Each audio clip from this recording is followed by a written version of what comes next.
Rebirth in India as a Brahmin. This video is purely for entertainment and does not infringe on copyrights or laws. The rights to the novel and image belong to the original author. We do not claim ownership. Don't like waiting and want to listen to this fanfic in full now? Subscribe to our Patreon, where you'll find the best fanfics. Chapter 226 Chinese who want to obtain Indian citizenship. After hosting Michael Jackson's concert, Shakru's Antarctic Hotel's reputation in New Delhi and even India has been greatly improved. Suddenly, the number of membership applications has increased significantly, and many large-scale gatherings have also been chosen to be held here. On this day, as soon as Shakru arrived at the office, Preeti came up to report, "Boss, Mr. Pupenda has been waiting for you in the reception room for a long time." This Pashenda Kumar is an industrialist in New Delhi and a member of Shakru's Antarctic Hotel. However, the two of them don't have much contact with each other, so Shakru was a little surprised by his visit, but he still passed by enthusiastically. "Greeting, Mr. Kumar, you are really out of touch. If you have anything, just call me. Isn't it a waste of your time to wait for me here?" Pupenda said with a smile. "Today I have something to do to trouble Mr. Pandit, so naturally I have to come earlier to show my sincerity." "What you are saying is that if there is any use for me, just say it directly. Why bother to be so unobtrusive? However, I'm curious about what kind of important event would require you, Mr. Kumar, to go there in person." "Actually, the thing is very simple. I want to reserve the hotel lobby for January 4th next year to hold an 80th birthday banquet for a master whom I respect very much." I thought it was a big deal, but it turned out to be a birthday banquet. "Do you still need to pay for such a thing?" Shakru said with some disapproval. Pupenda shook his head and said, "I really have to go there in person for this matter, because this is not a simple birthday banquet. There will be many big figures in the political world coming, and it may trigger repercussions internationally, so I have to make sure there are no mistakes in every aspect." "Oh, it seems that this master is still a big shot. Can I ask who this master is?" Shakru asked curiously. "Although the sects are different, you must have heard the name of this master. He is the great Lama from everyone has difficulty reading," Pupenda said slowly. "If I remember correctly, this master seems to have passed his 80th birthday." Shakru asked suspiciously. "Well, it has indeed happened once, but that time it was held in New Delhi, and this time it is held in New Delhi. The political significance is completely different. And at this birthday party, the master has a big things are going to be announced, so one needs to be in New Delhi. Recently the hotel with the best reputation is here to host this birthday party. Didn't I think of your Antarctic Hotel? You know, since you hosted the King of Pop Michael, your place has been very popular." Pupenda nodded, explained, and finally gave Shakru a compliment. However, Shakru did not follow his lead. Instead, he thought about it carefully and continued to ask, "Mr. Kumar, can I ask again, what big event does this master plan to announce at the birthday party?" Pupenda hesitated for a moment and then said, "Anyway, this matter will be announced to the whole world by then. It's okay to tell you now. That is, the master plans to apply for Indian citizenship through this." This news was earth-shattering. Shakru asked in surprise, "No way, isn't he Chinese? Why did he suddenly think of becoming an Indian citizen?" Pupenda curled his lips and said, "It seems that Shakru, you really don't care about the international situation. Look at when this master admitted that he is Chinese. Isn't his purpose all these years just to achieve? And he has been in Dharamshala as a political refugee for how many years, and has shouted the slogan 'Son of India' many times. Isn't it too difficult for the current government to support him? On the contrary, it is because the current government does not support him that he is holding this second 80th birthday and raising such a slogan to show his closeness to the government and to solicit support for himself." "What Pupenda said is true. As Tibetans in exile continue to cause trouble in India, and China's strength and influence continue to expand, the Indian government is gradually moving away from the Great Lama group in order to maintain and strengthen friendly relations with the Chinese government. Seeing that the backing behind him was no longer strong, the Grand Lama came up with this trick to gain the support of the Indian government. The reason why Bhupender worked so hard to help the Grand Lama is because this Indian telecommunications tycoon is not only extremely interested and ambitious in business, but also has a strong interest in religion. As the chairman of the Mahabodhi Association, the largest Buddhist organization in India, he has extensive contacts with religious figures in India and overseas. At the same time, he also promotes Buddhist ideas to the Indian entrepreneurs around him. In the process, he became a great Lama believers who were successfully brainwashed by him. It is said that in 2004, Bhupender teamed up with Hollywood producers to make a movie called Buddha to fulfill his long-cherished wish. The director of this movie was the famous Indian director Shakru, who shot Queen Elizabeth. The total investment in this film is $1.2 billion, and Bhupender himself contributed $10 million. During the preparation process of the film, he consulted the Grand Lama many times on the details of the script, which shows that he degree of piety. Although Shakru knew that, if he hosted this birthday party, the reputation of his hotel would be further improved, and he would get to know a group of politicians, which would be very beneficial to the future development of the hotel. But after careful consideration, he still shook his head and said to Bhupender, "I'm sorry, Mr. Kumar, I decided not to accept this birthday party." "Why, Mr. Pandit? This is a great opportunity to improve the reputation of your hotel. How could you refuse it? Do you think that I, Bhupender, can't afford the relevant expenses?" Bhupender asked in disbelief. Of course not. With your assets, Mr. Kumar, there is no problem, even if you hold 100 or 1,000 banquets of this scale. But the reason I refused is because I don't want to get involved in political disputes. I'm timid and have no political vision, so it is better to stay away from it, Shakru explained lightly. To be continued. Chapter 227. I'm a fan of Nedved. In fact, what Shakru said just now is not the whole reason for his refusal. It is indeed part of the reason that he does not want to get involved in the political struggle, but more importantly, he feels that he is still a Chinese at heart. So for this kind of blatant division of China, even if you don't have the ability or identity to attack someone's behavior, you should at least support it. Otherwise your conscience will be an easy point. But fortunately, his reason for refusing to participate in politics was still very good. For a while, Bhupender felt that he could not force Shakru too much, because he, who was also a businessman, understood the thoughts of these colleagues best, and it could be said that he was 100%. 90% of the businessmen had no interest in politics. So after Bhupender continued to persuade Shakru for a while, he finally had no choice but to shake his head and leave with a sigh. Afterwards, when old Patala learned about the incident, he made a special call to Shakru from the United States. "Little Shakru, you have done a very good job in this matter, Grand Lama. The water in this politics is deep, but it's not something that a young boy like you can understand. So in the future, before agreeing to something like this, you must talk to me. I'll go find out for you. Otherwise, it's very likely that you won't even know how you died. And don't get involved with anything about this great Lama in the future. This guy is a lunatic. He actually wants to become an Indian citizen. He doesn't even think about it. He has been able to fool around in various countries in recent years because of his status as a political refugee. Once this layer of disguise is taken off, his so-called government in exile will lose its meaning of existence, let alone any delusions. Therefore, his move is a completely stupid move, and he doesn't know who made it for him. Bad idea." Although Shakru couldn't tell the truth to old Patala, he was still grateful to the old man from the bottom of his heart. He really regarded himself as his grandson-in-law, so he was very obedient verbally and agreed wholeheartedly. Although Shakru refused the matter, there were so many big hotels in New Delhi, and Bhupender easily found another one. This was one of the reasons why he did not embarrass or force Shakru.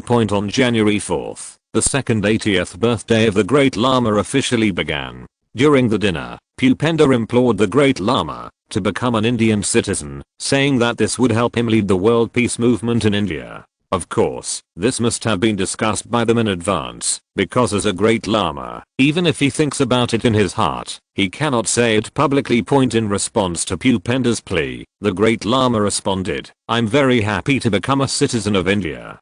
Because Buddhism originated from India, everything I do comes from India, and I feel that I'm a disciple of India. However, for the sake of caution, he left himself a way out. If everyone is serious and active in promoting the spread of peace ideas and non-violent ideas, then you will be more happy than me getting nationality. Of course, the follow-up development of this matter was not as good as Pupenda and the Grand Lama expected, but Shakru didn't care about it, because at this time he was receiving a special guest, a man who flew from England. The guest who came over was Jonad, the vice president of the British William Hill Company. He came this time for Shakru's magical divination ability point. Although apart from the first pot of gold, Shakru has never made money from football, but he has not been idle in these world competitions, such as the World Cup and the European Cup. With several consecutive accurate divination, he is now a very famous celebrity in this circle, and Chowinad came this time for the 10th European Cup held in England in 1996. I still have a very good impression of Shakru, the most famous William Hill company in the circle, because the handicap offered by this company is very interesting. In addition to common items such as scores, goals, and red and yellow cards, it seems that they dare to start selling anything related to football. Even the name of Runa's second child dared to be used in the opening game, and boys and girls were specially distinguished in this game. If Runa's second child is a boy, then his most likely name is Tommy Toy. It's also Colim's grandfather's name, and the odds are only 8-1. The second place is actually Alex, the name of Manchester United coach Sir Alex Ferguson. Obviously the betting company believes that Rooney is very likely to pay tribute to his mentor and let his child have the same name as Sir Alex Ferguson. If Runa's second child is a girl, her most likely names are Kate or Pippa, both of which have odds of 50-1. It is worth mentioning that Kate is the name of the current British princess. This name is also one of the hottest names in the UK. People love Kate's name very much. Next in line are Kanga, who pays 100 for 1, and Waiter, who pays 250 for 1 point. After some pleasantries, Chowinad got straight to the point and asked, "I wonder if Mr. Pandit has done any divination for this year's European Cup. Who will be the dark horse?" Shakru thought for a while and then replied, "I have not divined this, and I don't want to divine this kind of game anymore, because it will make me lose the fun of watching football games. The most fascinating thing about football is not to wait until the last minute. You won't know what the final result will be in a minute." This is indeed what Shakru said in his heart. He doesn't expect to make this little money by predicting now, and his old friend Ibrahim no longer takes this as his main business, so he really doesn't need to do random divination anymore. Of course, the most critical reason is that William Hill has sent someone to sit opposite him. What does that mean? It means that they think you are likely to delay others from making money. It is said that blocking someone's money path is like killing their parents. The reason why they are so polite now is that Shakru's behavior has not touched others' bottom line, so he came out to talk to you. If you don't take advantage of the situation at this time, you will definitely be the one who suffers in the end. Point for Shakru's answer. Jonad was stunned at first, and then he quickly reacted, so he smiled happily. Mr. Pandit said it well. Football is still the most fascinating because of this uncertainty. Can I ask you as a fan, which team do you like the most? I am a fan of Nedved, Shakru said word by word. PS. I can finally say this openly. I'm really a fan of Nedved, especially his time at Juventus. To be continued. Chapter 228 Miranal. Nedved, you are talking about the young left winger from Sparta Prague in the Czech Republic. Jonad is indeed a professional in this field. Even a little known 18-year-old boy can name him instantly. The team and position he is in, even Shakru, who considers himself a big fan of Nedved, can't remember which team he was in before he became famous. What Shakru just said is not nonsense. He is really a fan of Nedved, but he started paying attention to Nedved after he succeeded Zidane and became the new core midfielder of Juventus. Although Ned did not have as gorgeous footwork as Zidane, but his spirit of never admitting defeat and persisting to the end impressed everyone. At least at that time Shakru became a fan of him as a high school student, especially his blonde hair that flutters in the wind when he runs at full speed. Sorry, I said a lot of digressions, but interested friends can really go and find out more about it. Divide. This is a star who is very admirable both on the court and in life, without any negative news of course. These are all things for later. In fact, Ned became famous in this European Cup,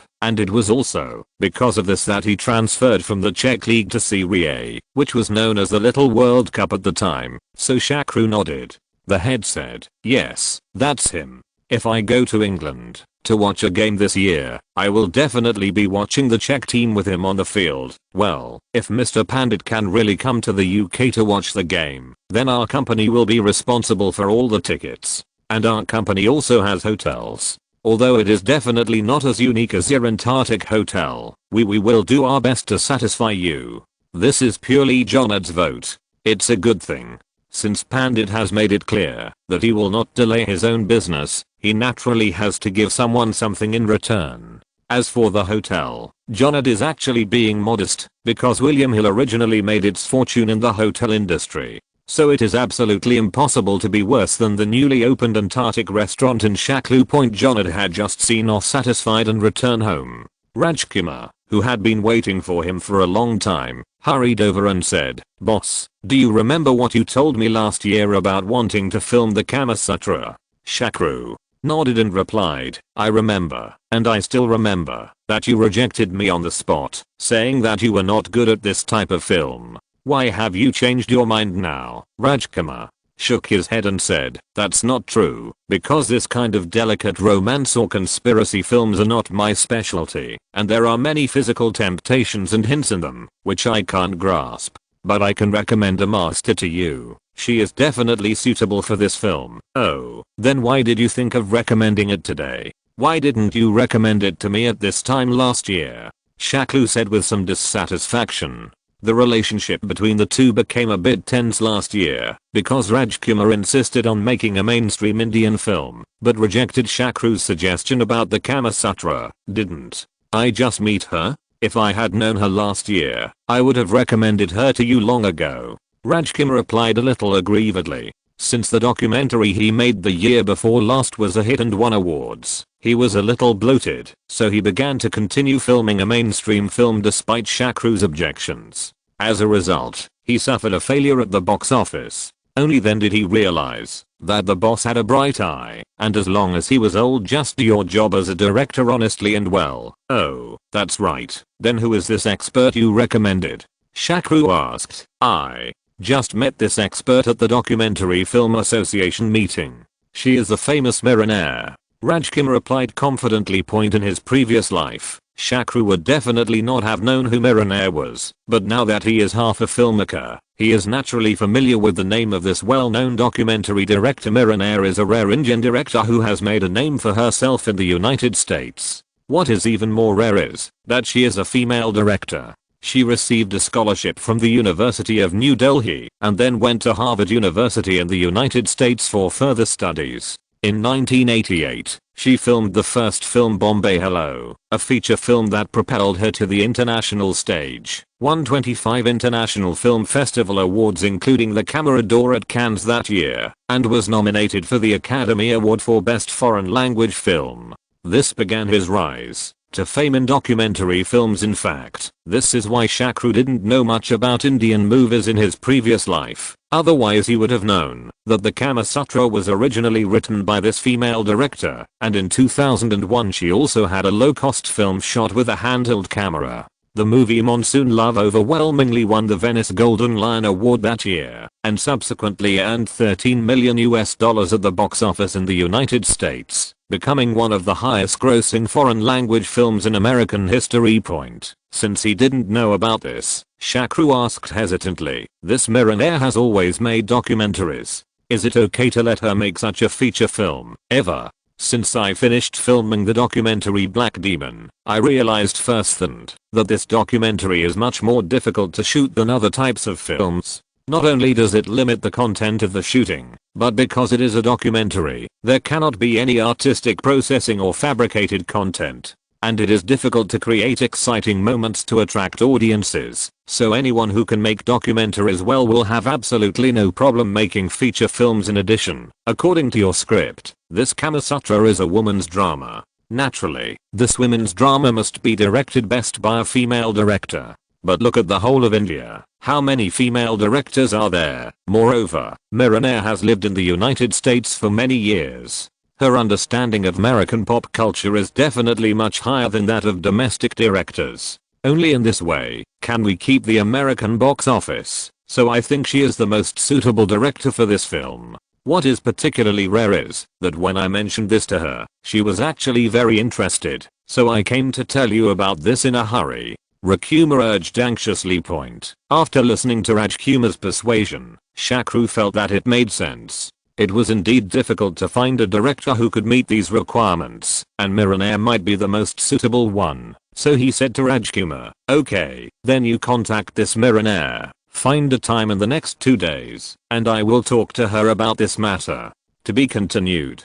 Chapter 229, Love Sutra. Shakru originally believed Rajkumar's one-sided words and thought that Miranair would be a beautiful director. However, she was disappointed after meeting her. In terms of appearance, she was a standard middle-aged Indian woman. Miranair was born in 1957. She is nearly 40 years old at this time. No matter her skin color or appearance, she is no different from the women commonly seen on the streets of New Delhi. However, her makeup and temperament can still make people distinguish her from other women at a glance. Different points. Seeing Shakru's arrival, Miranair took the initiative to say hello. Hello, Mr. Pandit, I'm Miranair. Nice to meet you. It's my honor to meet a great director like you. Especially today, I arrived late. It's really rude to ask you to wait for me. Shakru said politely. This is a normal thing for directors and other investors. And I really admire you. Only people who have also come from India know how difficult it is to promote Indian films to the world.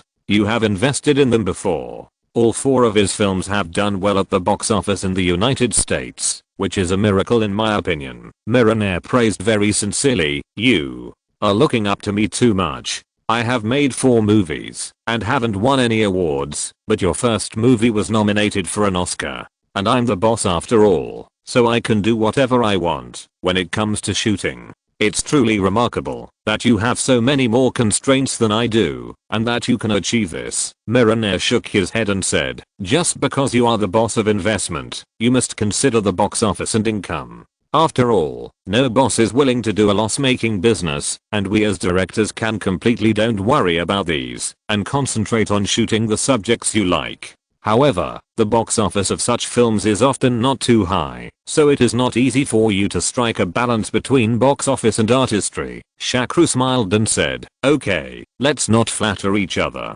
I heard Rajkumar say before that you are very interested in the subject of Kama Sutra. Miranair nodded and said, yes, I actually had this idea a long time ago, but I didn't have a specific writing idea. During this meeting, I accidentally heard Mr. Rajkumar talking about your script idea. I immediately felt the urge to shoot it myself, but I have a question I would like to ask you. What style of movie do you want to make this movie into? Do you really want to make a movie? How is that possible? Although I have to consider the box office when making a movie, I don't only consider the box office. And if it is really made into a movie, then I estimate that the box office will not necessarily be high. After all, few people can surpass it in this aspect. Japanese counterparts. So my idea is to use the plot to attract people. At the same time, I hope to maintain my long-standing idea of transforming Indian movies, which is full of Indian style on the surface, but it has to cater to the appreciation needs of mainstream Western audiences. Shakru replied slowly. Miranair breathed a long sigh of relief and said, it would be great if you think so.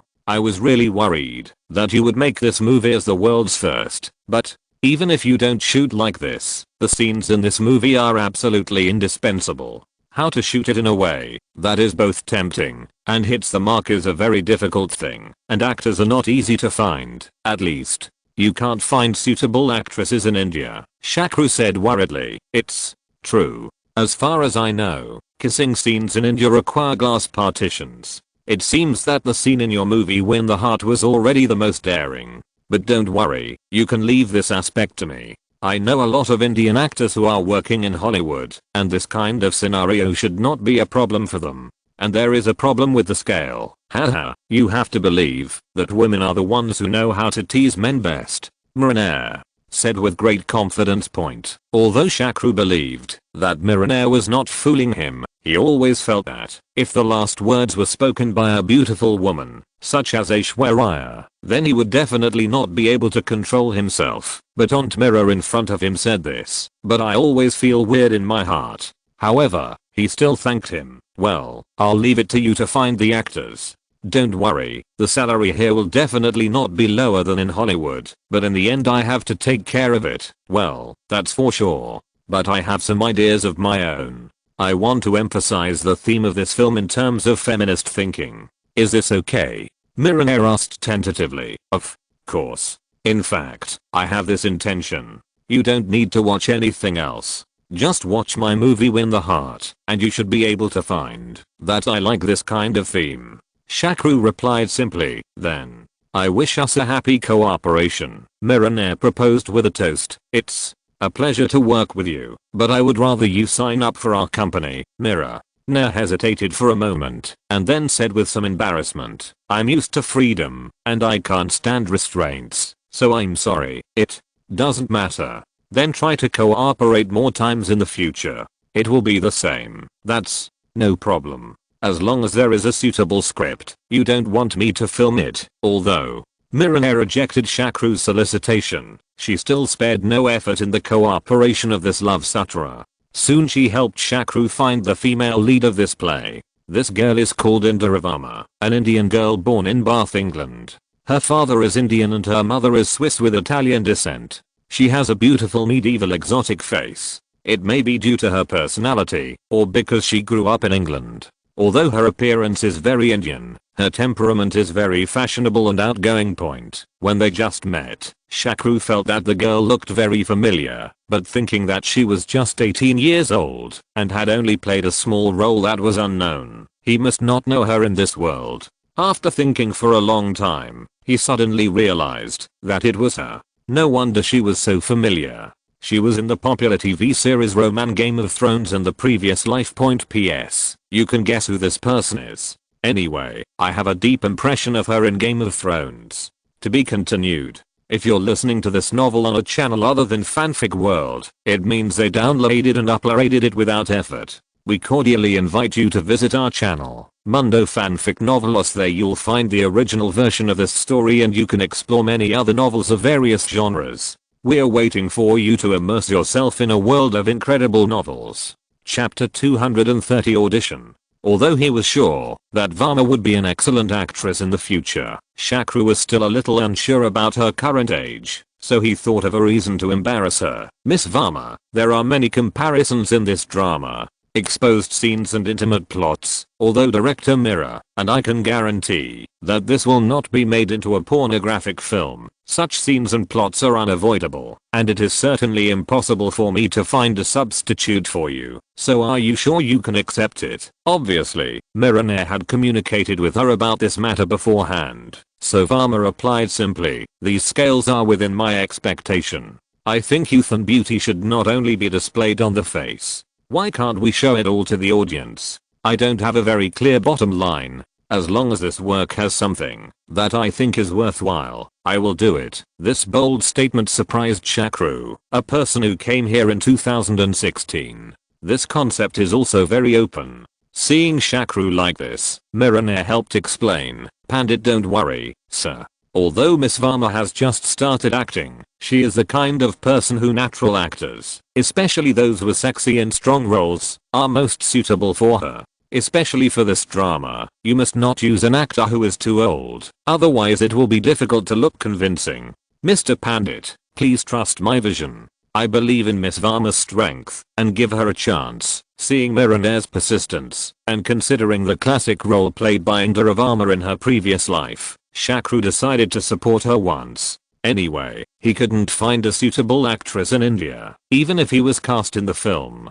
Caldro was able to accept this measure, so he agreed. But to his surprise, Varma actually found his villa in the evening. Mustafana, who was ordered to make coffee for the guests, whispered in Shakru's ear before leaving, "Boss, this girl is here to seduce you tonight. Don't miss this good opportunity." Shakru asked calmly, "How did you see it? If you don't have other ideas, How can a woman put on such makeup, spray on such perfume, and wear such clothes at night, be willing to put in so much effort? Mustafina said with a little disdain. Following Mustafina's reminder, Shakru carefully looked at Varma sitting on the sofa opposite. Sure enough, as Mustafina said, Varma's makeup tonight was very exquisite and coquettish, and her clothes were also beautiful. It was very tempting to wear. As for the perfume, it was a little far away, so he smelled it. No, but I guess it should match the clothes and makeup. It seems that Mustafina is right. The girl's purpose of coming here tonight is probably not simple. Of course, it is also possible that she is here to visit her for a moment, and then go to the nightclub to find a handsome guy. Maybe. No matter what, as a gentleman, when facing a well-dressed lady, he still has to show his proper grace. So Shakru praised, "Miss Varma, you are so beautiful tonight. Thank you. I'm very happy to receive your compliment.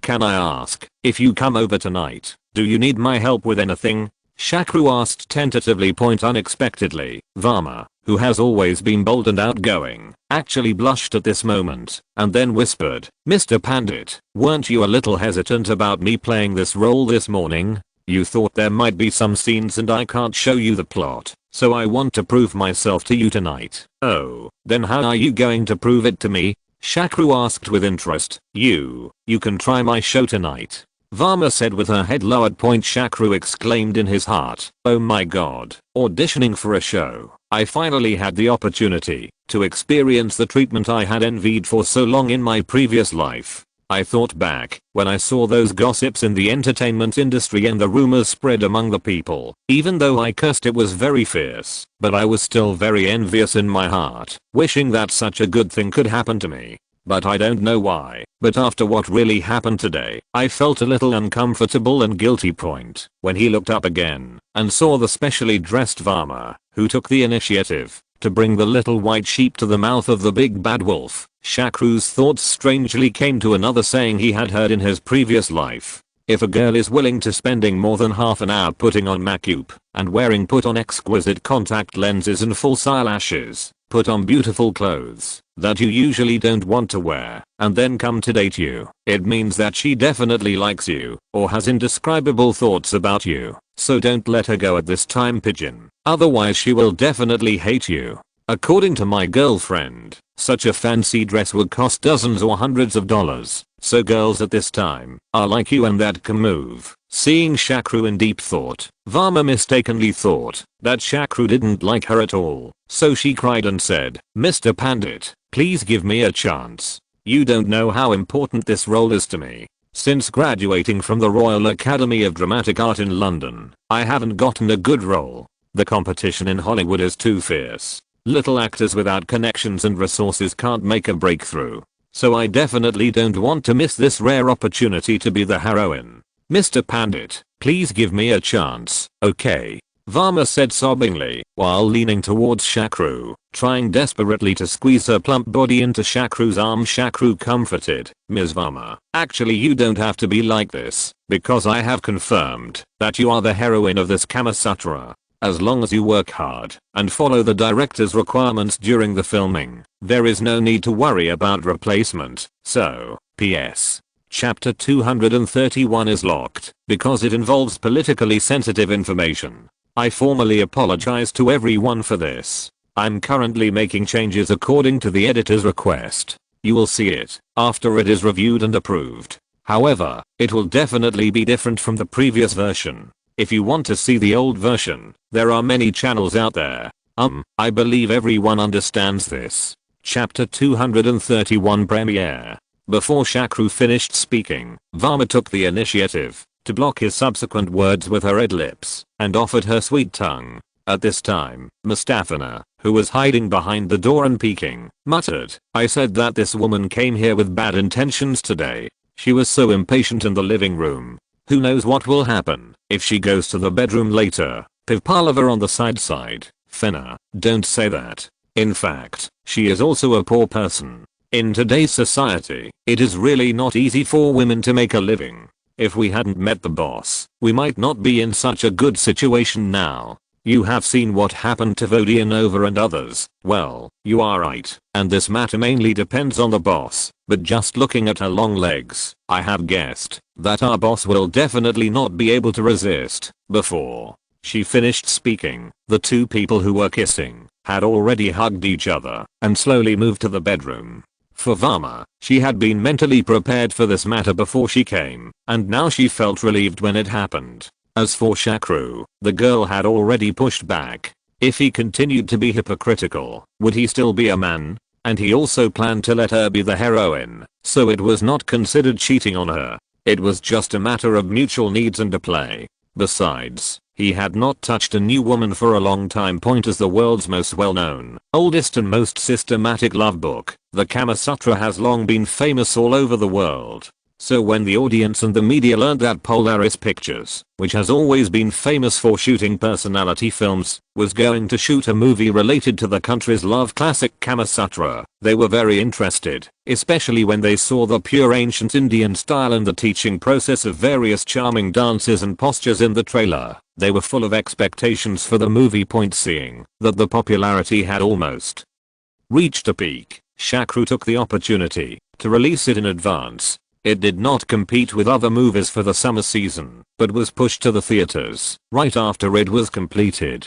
The only regret was that the movie did not pass the review in India, so the premiere could only be held in the United States. Because of the connections of Shakru and Miranair, many celebrities came to the premiere to show their support, which made Varma, who was always bold and outgoing, very reserved. She followed Shakru closely all the time, so Shakru had to comfort her gently. Don't be nervous, you acted very well in this play. I believe you will become a hit, and I will keep similar sexy and strong roles for you in the future. Although Shakru comforted her, Valma was still a little nervous. After all, this was her first time to play the leading role. If she didn't perform well, or didn't get good grades, her future would become more difficult. Fortunately, the movie officially started at this time, and the dim light made Varma feel an inexplicable sense of security. In this play, Varma played Maya, a maid who grew up with the princess, but she was not willing to be inferior to the princess. In addition, she was born beautiful and inherited her mother's talent for dancing seductively. Maya had the idea of surpassing her social status, which was her initial asterisk. When Prince Biji, the princess's brother, told Maya that he wanted her to be his princess and slave, she refused loudly. When the princess got married, she seduced the princess husband, King Singh, the night before, and whispered to the princess, "From childhood to adulthood, I have been using things you have used. This time I want you to use things I have used for the rest of your life." As a result, the princess fell out with King Singh on the night of her wedding, and was neglected from then on. Maya learned a full set of asterisk secrets from her mentor, and with her innate charm and dancing talent, she soon became King Singh's favorite princess, enjoying all the glory and wealth, getting rid of the humbleness of being a maid, and even having a supreme sense of superiority in front of the princess, who was the main wife but was neglected. But she was not happy and completely confused. After losing Maya, the sculptor Jagma realized that he loved Maya deeply and regretted it. In a court encounter, the two finally fell in love after confessing their feelings to each other. They enjoyed the pleasure of love crazily, but fate no longer blessed this relationship. Their frequent trysts were discovered by King Singh, who was furious and decided to execute Jagma. Maya tried to seduce King Singh to change his mind with her beauty, but failed in the end. Jagma died under the trampling of elephants, and Maya finally missed her love. Maya, who understood the helplessness of women's fate and realized why women should embarrass women, took the initiative to reconcile with the princess and taught her a full set of secrets. The princess used the secrets to confuse King Singh, but did not go with him, but teased him severely. This was the awakening of a traditional woman. In the end, King Singh, who was obsessed with women, was broken into the city by Prince Biki's army. Prince Biki called out to Maya standing on the city wall, but Maya turned around and left without hesitation. In addition to expressing and reflecting feminist ideas, the most attractive part of the whole play is the sexy ancient Indian dance and various techniques from the Kama Sutra. Indian dancers are masters of teasing, with jingling rings all over their bodies, armed to their fingers and toes, and half of their belly exposed. Those big eyes that flutter. It seems like a gust of wind is coming. Indian dance is both charming and powerful, not like the court dance of the Tang dynasty, which is full of bayberry and willow leaves. It is soft and soft, but it is only suitable for old emperors who have been lingering in the harem for too long and have poor health. For those young Indian kings who live in tropical areas, with dark skin and bulging muscles, it is too boring to only focus on tenderness. The combination of strength and evasion, flexibility, and explosiveness can provoke and stimulate you to the greatest extent.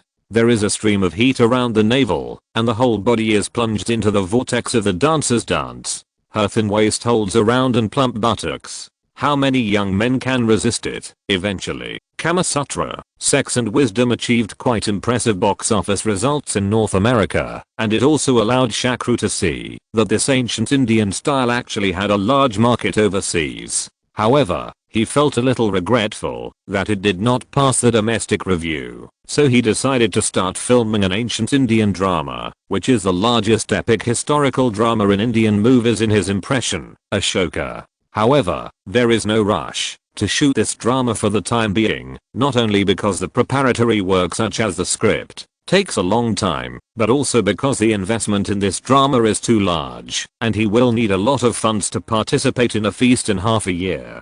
Chapter 232 Saurus, additional update by the Hall Master. The feast that Shakru wants to attend is the famous Asian financial crisis in financial history. This financial crisis that swept most countries in Southeast Asia can be said to have had a profound impact on the world economy after the Great Crisis of the 1930s. Another major event, this financial crisis caused many countries in Southeast Asia are experiencing economic depression, social unrest, lowering living standards, declining trust in the government, and a decade-long decline in the overall economic level. Financial giants like Soros have taken advantage of this opportunity to make a fortune. Among them, just attacking the Thai baht, let Soros's quantum fund profit $6 billion.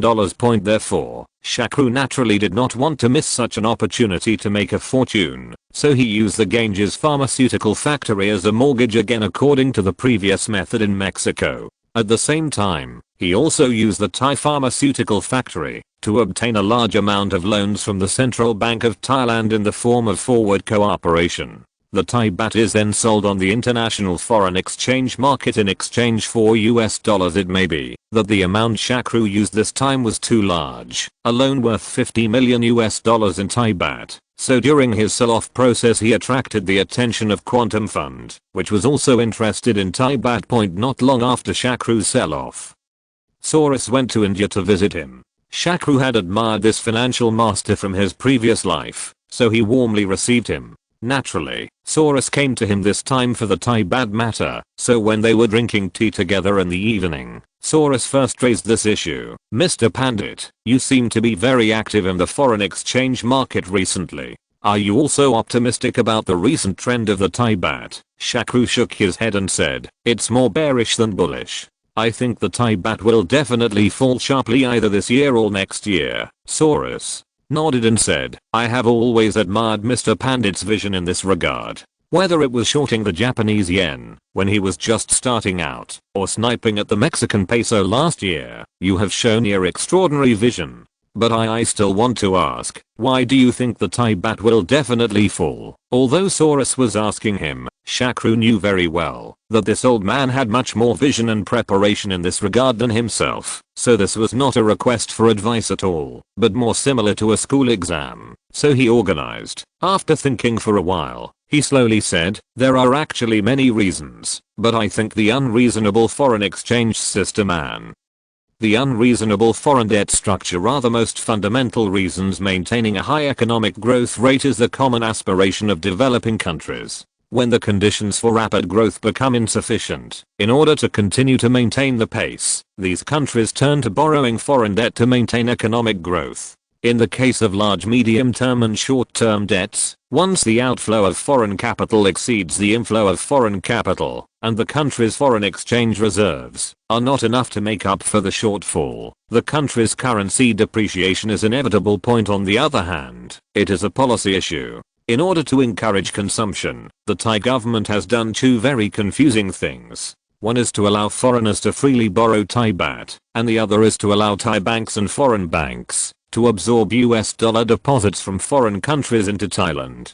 Consumption has led to Thailand's capital account being completely open, and foreign capital can freely enter the property market and stock market. Under such circumstances, if international speculators do not enter the market, they will be extremely incompetent. Soros laughed loudly and said, "Mr. Pandit, you are right. In fact, many times, it is not us speculators who destroy the economy of a certain country or region, but fundamentally their economy will collapse sooner or later. We are just pushing him to make him develop faster." Many people say that I'm unethical in what I do, but in terms of financial operations, we cannot say whether I'm ethical or unethical. It is just an operation. The financial market does not fall into the category of morality. It is not immoral. Morality does not exist here at all, because it has its own rules of the game. I'm a participant in the financial markets, and I play the game according to the rules that have been set.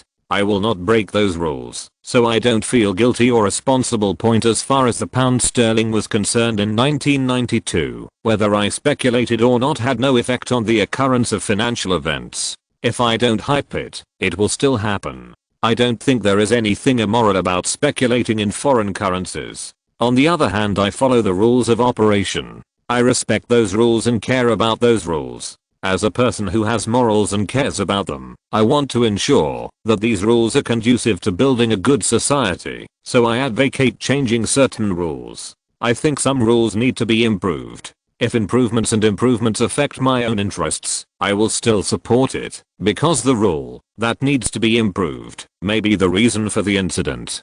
This is Soros's original words. Shakru applauded after hearing this. Your words are a classic explanation of financial operations, enough to make it a motto for us younger generations. Since, Mr. Pandit, you are also so interested in financial operations, do you want to join the Quantum Fund? Soros invited. He came to India this time to see Shakru's selling of Thai baht in the foreign exchange market. The reason is to see if it will affect his next plan. On the other hand, he is eager to recruit Shakru into the Quantum Fund. Shakru shook his head and said, "Thank you for your appreciation, but although I'm somewhat interested in financial operations, I always feel that this kind of thing can only be done occasionally, and business should be based on industry. If this is done occasionally, does Mr. Pandit have any plans to continue to absorb Thai baht in the future?" Seeing that the recruitment failed, Soros asked another question instead. Shakru naturally understood why Soros asked this question, so he answered very confidently, "This will definitely not happen. Although I'm very sure that the Thai baht will depreciate, I still have to leave myself a way out. Moreover, this $50 million of Thai baht is already the upper limit of my appetite. I can't eat more, so it depends on you to show your skills next." So, Shakru then saw Soros's specific operation methods. First, he bought a large amount of gold, because gold has the function of financial hedging. Once the financial crisis breaks out, the price of gold will skyrocket, which is convenient for him to raise funds at a critical moment. Then, he bought a small amount of blue chip stocks with good performance. This is because blue chip stocks have the ability to maintain value and create profits stably, which is convenient for smashing the market in the stock market. PS. This chapter is dedicated to the new whole master Crazy Prince. Chapter 233, Getting Carried Away. After making preliminary preparations, Soros led Quantum Fund to sign a forward contract with the Central Bank of Thailand in February 1997, using the method of mortgaging local assets to borrow a large amount, estimated to be approximately $15 billion at an interest rate in Thai baht. The baht is then sold for $. In March 1997, the Thai government announced that 9 financial companies and a housing loan company had insufficient liquidity, that is, they had no money. Soros took advantage of this opportunity to short sell Thai stocks in large quantities. Since Soros short sold in batches and small batches, the Thai government did not notice it, and the local government was even very willing to lend him money, because Soros borrowed money to do business in Thailand, and he is an international financial giant and credit card holder. It's very good. There is no need to worry about him not being able to repay the money. The local bank can also earn interest on it. Then Soros began to borrow Thai baht from the Bank of Thailand, then sell Thai baht, and finally bought US dollars. After repeating this several times, the people suddenly panicked. Why were all banks and markets selling Thai baht? And the US dollar suddenly became hot, so everyone went to buy US dollars together. Because it is a fixed exchange rate, no matter how the Thai baht falls, it can always be exchanged for so many US dollars. Fortunately, the Central Bank of Thailand used $2 billion of foreign exchange reserves to intervene in the foreign exchange market and calmed the turmoil. Soros returned empty-handed. 3 months later, Soros made a comeback. On the one hand, he sold a large amount of the Thai baht. On the other hand, he united with international speculative capital to form expectations that the Thai baht would depreciate around the world. International capital has joined the ranks of selling the Thai baht. The baht once fell to 26.7 baht per US dollar. The Central Bank of Thailand, through the member states of the East Asia Central Bank Governors Conference, jointly intervened with Singapore in the foreign exchange market, investing $12 billion. Then an executive order was used to strictly prohibit local banks from lending Thai baht to Soros and others. Finally, the overpass lending rate was significantly increased, and finally on May 20th, the baht was maintained at 25.2 baht per US dollar. Although Soros's first 2 waves of attacks ended in failure, they effectively reduced the US dollar reserves of the Central Bank of Thailand and created panic in the hearts of investors. Those short-term funds that had previously entered the Thai stock market and real estate market in a frantic retreat. The pressure on the Thai baht to depreciate further increased, and there was continuous panic selling in the foreign exchange market. However, at this time, Soros believed that the Thai government's foreign exchange reserves were running low, so he sold the gold in his hands at a high price to raise funds to launch another attack on the Thai baht in late June. Coincidentally, at the same time, the former Thai finance minister, who had always opposed the devaluation of the Thai baht, announced his resignation, which cast a shadow on the confidence of the people. This led to a frenzy of selling Thai baht and buying US dollars. However, at this time, the Thai government's foreign exchange reserves had been used up. It was light, so it forced the Thai government to announce a devaluation of the US dollar, causing the Thai baht's exchange rate to drop by 17% that day. At this time, Shakru saw the opportunity, bought Thai baht, paid back the loan, and made a mad money of $20 million. Next, Shakru once again participated in Soros attacks on the Philippine peso, Indonesian rupiah, Malaysian ringgit and South Korean won. The most miserable of these was the Indonesian rupiah, which directly led to Indonesia's political and economic crisis. Although this time the attack was negative, it has a great influence, but Shakru has never had a good impression of the country of Indonesia, especially in 1998, which is about to come, and a large-scale massacre of Chinese people occurred in Indonesia, so copying the wealth of such a country Shakru feels no guilt at all. However, when sniping the Hong Kong dollar, Shakru suddenly stopped. Not only that, he also specifically found Soros for this. My dear Uncle George, I feel that sniping the Hong Kong dollar is not a wise choice. I hope you can think about it carefully before deciding whether to do it. Perhaps it was the consecutive winning streak for more than a year that made Soros' confidence excessive. He waved his hand nonchalantly and said, "Little Shakru, you are worrying too much. Thai baht, Philippine peso, Indonesian rupiah, neither the Malaysian ringgit nor the Korean won can stop us. How can a small Hong Kong dollar be our opponent? Don't worry, as long as we attack in 2 waves, it will definitely collapse." Seeing Soros bursting with confidence, Shakru couldn't help but sigh in his heart. Sure enough, no matter how rational and calm a person is, it is easy to be dazzled by victory, but whether it is to help this person in his mind financial master, in order to allow the Chinese government to pay less losses, and invest more funds in future flood relief and state-owned enterprise reform, he should try his best to prevent this famous battle for Hong Kong dollars from happening. So Shakru continued to persuade. Uncle George, your view is not comprehensive. Yes, the small Hong Kong island is just a small place. Even though it is an international financial port, its foreign exchange reserves and risk resistance, their capabilities are not as good as those of countries such as Thailand, Indonesia, and South Korea. But don't forget that behind Hong Kong is the behemoth of the Chinese government. This year is the year of Hong Kong's return. The Chinese government will never watch the Hong Kong dollar be attacked at this critical moment, causing the entire economic and social situation to be similar to that of Thailand and Indonesia. If after Hong Kong's return, the standard of living in Hong Kong under socialist rule is not as high as that under capitalist rule, then where will the Chinese government's face be saved? Uncle George, you may not know much about the Chinese, but I have built a factory in China and have long-term cooperative relations with several large Chinese factories, so I'm familiar with China.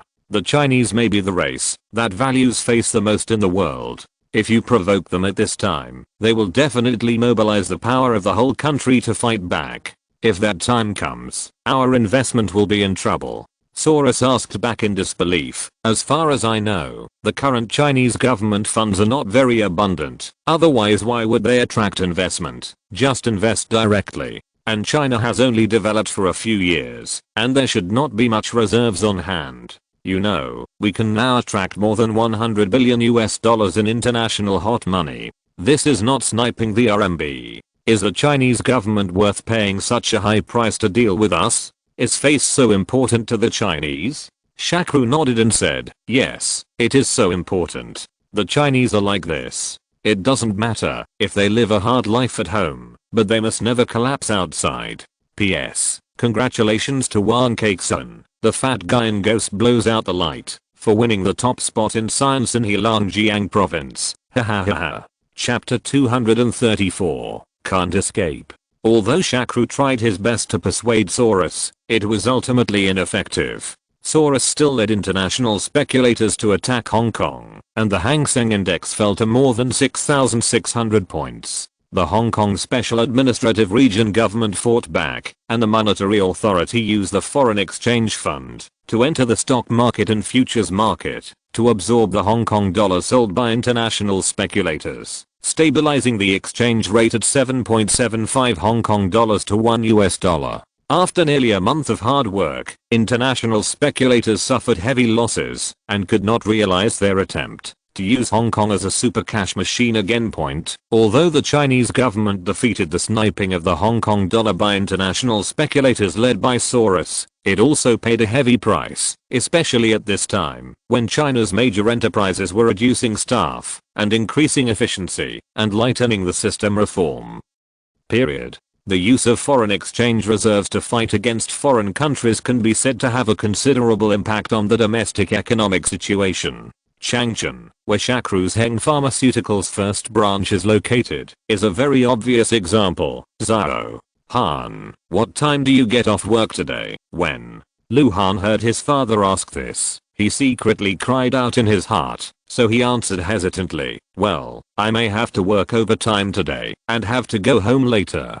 You and my mother can eat first. Sure. Enough. His father got angry immediately after hearing this and scolded. You are a small factory director of a capitalist factory. How can you be busier than the mayor of Changchun every day? The mayor goes home for dinner every day. I tell you, you must come back tonight. A bunch of relatives and friends have important things to tell you. After hanging up the phone, Lu Han held his forehead and felt upset. In fact, he didn't need to work overtime these days, and there were not so many things to deal with in the factory. The reason why he made an excuse not to go home was to avoid these relatives and neighbors. Since the beginning of this year, the city and even the province began to reduce staff and increase efficiency and institutional reforms. The whole city seemed to have fallen. Millions of people lost their jobs, and the corresponding families lost their source of income. The whole city was filled with a breath of despair. There were many more street vendors, most of whom were forced to set up stalls.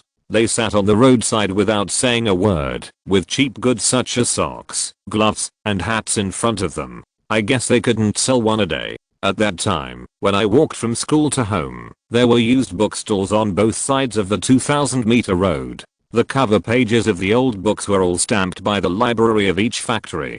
not to mention the petitions in front of the government. Social security deteriorated greatly. Robberies and even murders occurred frequently, and most of them were forced by workers who had no place to live. Parents didn't dare to let their children go into the corridor alone. In fact, this cannot be entirely blamed on these workers, because many laid off workers were originally trained as industrial workers. You should be a good gear, do your job well, and be a screw on the production line. What you need to do is to specialize in one field, work hard, and get low wages. The state will help you bear everything else: housing, welfare, pension, medical treatment, children's education, etc. A person is included in this trajectory from the age of 18, working hard, and when he is 30 or 40 years old, the state suddenly wipes his face and says that you can start all over again. But these 4 words are not so easy. In this situation of grief, the first branch of Heng Pharmaceutical, which does not lay off people or reduce wages, stands out from the crowd. People who used to mutter that the welfare benefits here are too low and the wages are high are now asking whether they are still recruiting here, and those who think they can get in touch with the factory director Lu Han naturally try every means to find him for help. Lu Han could understand these people's feelings very well, but this factory was not his, and he, as the factory director, was just working for the Indian boss. But his rank was slightly higher. However, for such a big thing as recruiting, if the Indian boss Mr. Pandit did not approve, he could not do anything at all. However, those who came to him were either relatives or old neighbors. Seeing their miserable appearance, he could not refuse them, so he had to hide in the factory these days and turn a blind eye. However, it seemed that he could not hide today. He knew his father's temper very well. He was able to talk to him like this just now, which meant that someone must be listening. If he did not go back tonight, Comrade Lu, who had lost face, would not know how to deal with him. After a sigh, Lu Han decided to go back. He would have to face this sooner or later anyway, and hiding all the time was not a solution, so he called the driver Xiaoli and said, "Xiaoli, let's go, drive home." Speaking of which, Lu Han is very stylish now. His car is an Audi A6 that is more luxurious than the city leader's special car. This is not because he wants to show off. In fact, this car was equipped for him by Shakru, saying that he, the factory director, is his representative in China, so he can't let people look down on him when he goes out. But in fact, Lu Han is more depressed than happy about this good car, because this car has almost become the first choice for weddings and funerals in Changchun City, and the city leaders often borrow him for use. Anyway, this car spends more time outside than he uses it himself. Just when Lu Han's mind was full of random thoughts, the driver Xiaoli suddenly asked cautiously, "Director, when will our factory recruit workers?" Lu Han answered with some dissatisfaction, "Why do you even ask me about this? I'm almost annoyed by this matter these days." Xiaoli smiled bitterly and said, "Director, I can't help it. My wife talks to me about this every day, and you know she has a good memory. Last year, I boasted to her that our Indian boss was waiting for a large number of layoffs, so that it would be easier to recruit people. I didn't expect that she would bring up this sentence now. Director, do you think the Indian boss just said it casually at the time?" Lu Han pondered for a while, and then replied, "It shouldn't be possible. I remember he said it very affirmatively at the time. Then, why is there no movement now? There are laid off workers all over the streets now." "How do I know? Maybe the boss has other considerations." "Okay, drive well. I'll tell you when there is news." In fact, what Lu Han didn't know was that Shakru didn't change his mind, but he was busy following Soros's ass and sniping currencies of various countries to make quick money, and then forgot about this matter. P.S. I hope that writing about layoffs will not be censored. It is said that the older you are in the world, the smaller your courage. Chapter 235 Suicide. As the saying goes, the sound comes first before the person arrives. Lu Han's car horn arrived first before the person arrived. A group of relatives who had been leaning against the windows waiting for Lu Han's return saw the Audi car slowly approaching in the distance. They all boasted to Comrade Leolu about Comrade Xiaolu, TSK. "Look at the people, my family. Lu Han is very promising now. Prosperity is a northeast dialect, which means he is doing well." He became the director of the factory when he was less than 30 years old. Not only the salary in the factory is high, but it depends on the car. It's unusual. By the way, what's the name of this car? It seems to be 4 circles, right? The person next to me corrected. What 4 circles? A little bit of culture. Okay. That's called an Audi, a serious German car, even more advanced than the Passat. Plus the person who was corrected did not feel dissatisfied and explained self-righteously, yes, it is Audi. 5 laps is the Olympics, those 4 laps are Audi, and the one without even laps is Alto. Then the topic changed and he continued, and this is not an ordinary Audi. This is an A4 or an A6. By the way, in this Audi, is the largest number better or the smaller the better? Although these compliments are a bit messy, Leo Lu still feels very comfortable in his heart. He remembers that he was still very angry when his son went behind his back to apply for a job in a capitalist factory. But now it seems that young people are discerning, and not only have they avoided being laid off in this calamity, he actually got involved with the director of a factory. He had never dared to dream of such a big official before.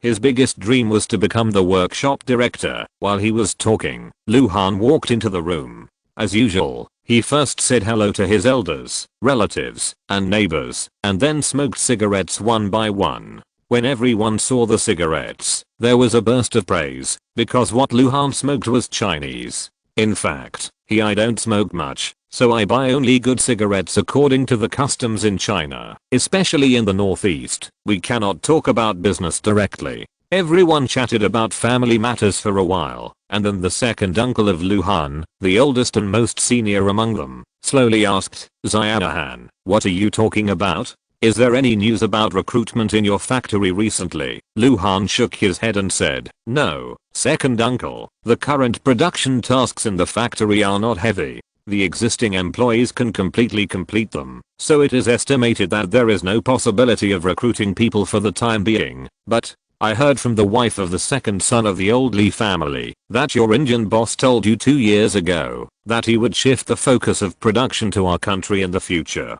The reason why he did not recruit people at that time was because there are no good workers, but now the streets are full of skilled workers, so why is there no news of recruiting people? The second uncle asked. Point at this time, Lu Han was scolding the driver, Xiaoli, and his wife for being such a big mouth. Why did the whole world seem to know about this matter now? However, he still had to say politely, second uncle, you know, the Indian boss has the final say in this kind of thing. As for what he thinks, I really don't know, the second uncle said with some dissatisfaction. I know that this factory belongs to the Indian capitalist Asan, but as the director of the factory, you must at least have the right to make suggestions. Why don't you tell him what is going on here now? Maybe he doesn't know at all that we have a large number of laid off workers here. After all, he is far away in India. If you don't tell him proactively, how long will it take for him to find out? Lu Han thought for a while and felt that what he said made sense, so he nodded and agreed.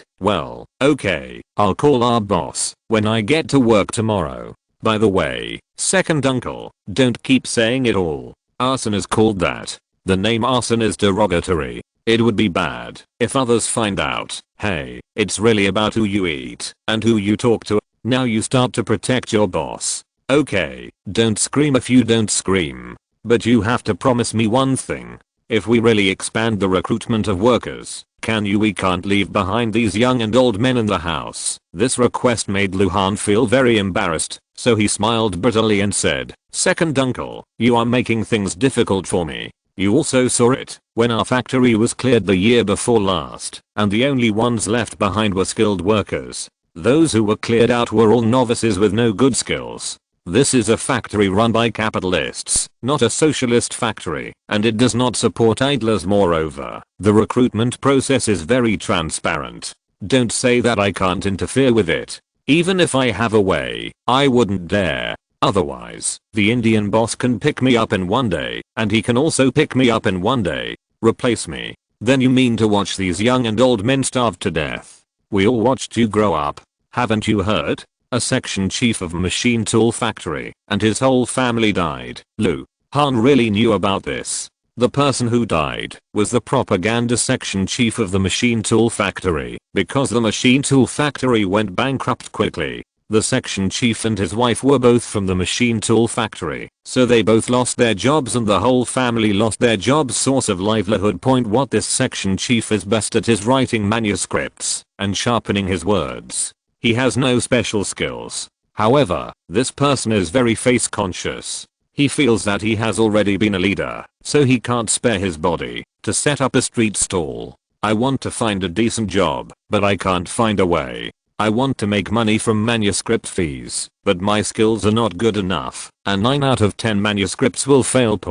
So the family just sat there and had nothing to eat. 3 days before he committed suicide, the family had no food. There happened to be a store selling pig feed downstairs. Because he was so hungry that he couldn't stand it anymore, he ran there at night when no one was prepared. Still a bag. The feed seller downstairs found that the door lock had been moved, so he called the police. When the police arrived, they followed the traces of the spilled feed and knocked on the door of the section chief's house. They saw that the family was eating steaming feed. The feed seller saw it and said nothing, turned around and left, but the police who stayed behind were a little embarrassed. After all, this was a police call, and they couldn't just write nothing in the police call record, so they reported everything truthfully. After returning. As a result, this matter attracted a reporter from the daily newspaper. After interviewing the section chief, the reporter looked at the empty walls of the house and couldn't bear it, so he left 100 yuan and left. The section chief lost all his face with this report. At noon that day, he used the 100 yuan to buy a lot of delicious food and a bag of rat poison. The family of 3 died just like that, and the child just went to junior high school and died just like that. This incident once caused a sensation in the local area, but because it was close to the return of Hong Kong, the city was afraid of a bad impact, so the incident was suppressed. That was back then. If it were today, with information spreading so quickly, you wouldn't be able to suppress it. Chapter 236 Romantic Luck. That's because the section chief can't let go of his figure. He can only be a cadre and can't do anything else. Why wait until death? Even if he does a small business and sets up a street stall, he won't be like this. Lu Han retorted. The second uncle sneered and said, "Oh, to put it simply, the government also calls on everyone to set up street stalls, open restaurants, engage in tourism, and work part-time jobs. But he doesn't want to think about the fact that most people in the city have no jobs. Who has money to buy things? Let's go to a restaurant and ask for a part-time job." Lu Han quite agrees with what the second uncle said. The government has always felt that laid-off workers are reluctant to open restaurants because traditional concepts cannot be changed. But they don't know that it's not that people don't want to open restaurants, but that there is no such market in most people. If you don't have money to go to a restaurant, how can you open a restaurant? In fact, the original intention of the country was to leave the living security and re-employment of laid-off workers to local governments and state-owned enterprises. This was stipulated in the Notice on Effectively Improving Basic Living Security and Re-employment of Laid-Off Employees of State-Owned Enterprises issued at that time. It's very detailed, but the problem is that, whether it's local governments or state-owned enterprises, it's not that they don't want to manage it, but they don't have the ability to manage it. In some old industrial bases, a city is often a factory. When the pillar industries face difficulties, the government and enterprises themselves, there is no guarantee that there will be any ability to manage laid-off workers. Not to mention, some leaders of state-owned enterprises took the opportunity to make a fortune, embezzling laid-off subsidies, taking care of their own relatives, etc. After thinking about this, Lu Han agreed. "Okay, I understand. I will report to the boss tomorrow, and even if there is no recruitment plan for the time being, I can actually recruit some temporary workers, although the salary will definitely not be as high as that of regular workers. That's a lot, but it's still about the same salary as before I was laid off." After getting his promise, everyone dispersed, so there were only 3 members of the Lu family left in the room. At this time, Lu Han's mother said to Lu Han, "Xiao Han, don't just think about these things all day long. You have to take care of your own affairs." "My own business? What else do I have to do?" Lu Han asked. Somewhat confused. Mother Lu complained. What else can I do? Of course it's your marriage. Look how old you are. When I was your age, you could run all over the place. How good are you? You can't even do that now. There is no one. You said your current job is pretty good, and you even have a car. So why can't you find a partner? Mom, don't talk nonsense. That car is from the factory, not mine. Lu Han quickly defended. This kind of thing must be made clear, otherwise it will be troublesome if word gets out. I know it's from the factory, but isn't it? Because only you can sit on it. So what's the difference between it and it being yours? Mother Lu said nonchalantly, then seemed to react, glared at her son and said, what's wrong with you? You were obviously talking about finding a partner, so why did you end up in the car? Lu Han chuckled and said, it's not that I'm not looking for him, it's because there's no suitable one. Look at all the grown men in our factory. Where can I find a girlfriend? I thought I would push it away, but Mother Lu said with a proud smile, I knew you would deal with me like this, so I prepared it for you a long time ago. I asked Aunt Wan from the opposite door to help you find it, but you guess what? Lu Han suddenly had a bad premonition and asked with some uneasiness, how did it turn out? Did people think your son, my son, is fat ugly, meaning ugly? I don't have any money, so I'm not willing to help with introductions. Mother Lu was so angry that she punched her son and then said, you are already the director of the factory, why are you still so talkative? My son is so outstanding and has already become the director of the factory. How is it possible that no one is willing to introduce him? Oh, you don't know. When I told Aunt Wang about this, she was surprised and happy. You didn't see her expression. I can't even learn from it. People have said that I have been a matchmaker for so many years and I have introduced you to a high-level factory director. So not only does it cost you no money, but you are guaranteed to have a queue from our living room all the way to the factory gate for the girl you want to date. Lu Han panicked when he heard this. We are queuing from our living room to the factory gate. If so many people go on blind dates one by one, then what else will I be doing every day? And will I not be able to go to work? Father Lu also helped. She doesn't care if you ask for money, but she doesn't want anything from the woman. You know, our son is now the director of the factory, and he is the director of the most profitable factory in the city. Such a good son-in-law. People with girls should not rush to get him. Mother Lu first glared at Father Lu. You damn old man. You don't help worry about your son's lifelong affairs, and you still pour cold water on the side. What do you think you are for? And then said to Lu Han, son, don't worry, this blind date will definitely not delay your work. Your mother will pass this first hurdle for you. Anyone who is not good in height or appearance, has insufficient education, or has a bad family background, I will pass this first hurdle for you. Father Lu couldn't stand listening anymore and snorted coldly, you are not looking for a partner for our son. If you don't know better, you would think you are choosing a concubine for the emperor. You don't even know what our family is like. Why? Why are you so picky and think someone's family background is bad?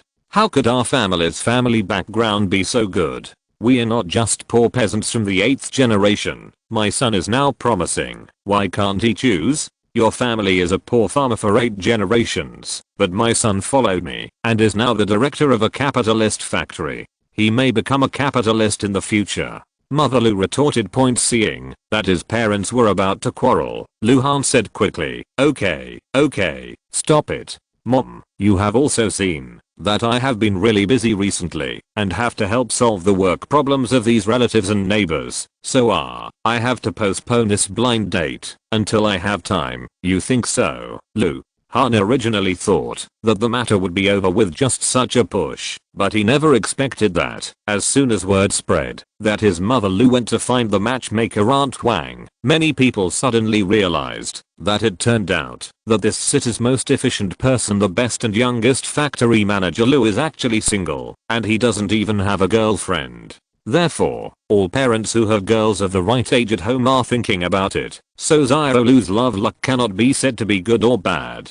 And so it began. PS. Today is the high school entrance examination.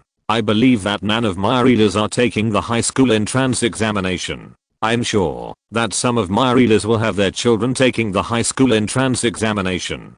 If you're listening to this novel on a channel other than Fanfic World, it means they downloaded and uploaded it without effort. We cordially invite you to visit our channel, Mundo Fanfic Novelos. There you'll find the original version of this story and you can explore many other novels of various genres. We're waiting for you to immerse yourself in a world of incredible novels.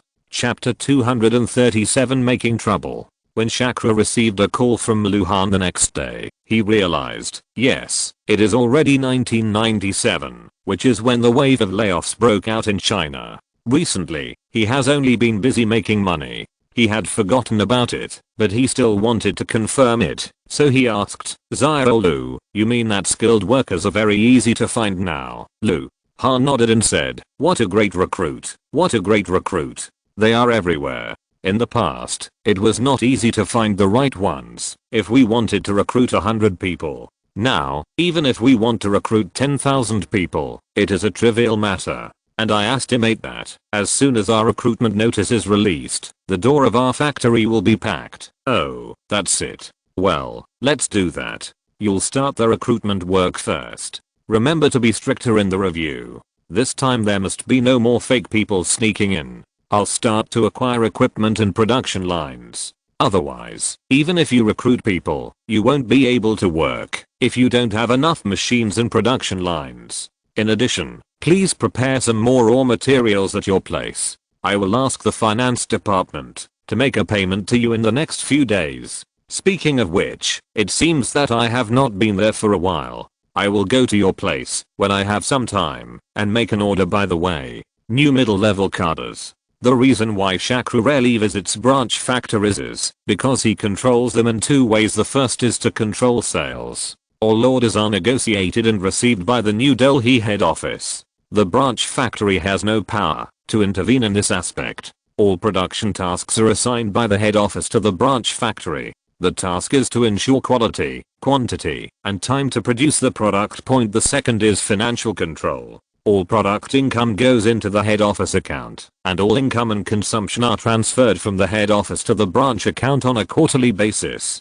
This is equivalent to indirectly controlling personnel, because even if the branch factory recruits people on its own initiative, you will not have money to pay wages. However, Shakru still left a living person for the branch factory, that is, the temporary worker that Luhan worked before promise. After all, he is the head of a factory, and too tight control is not conducive to management.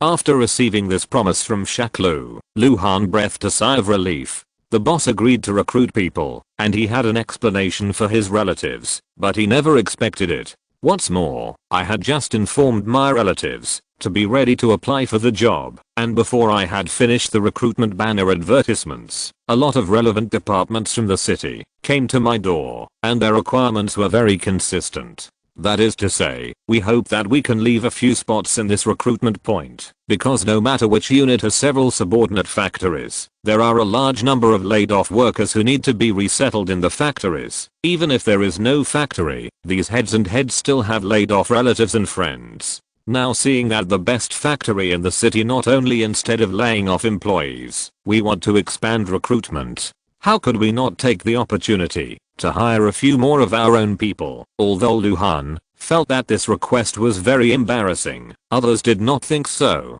The reason why he did not ask for quotas for pharmaceutical companies before was that his relatives all had jobs and they did not like factories run by capitalists.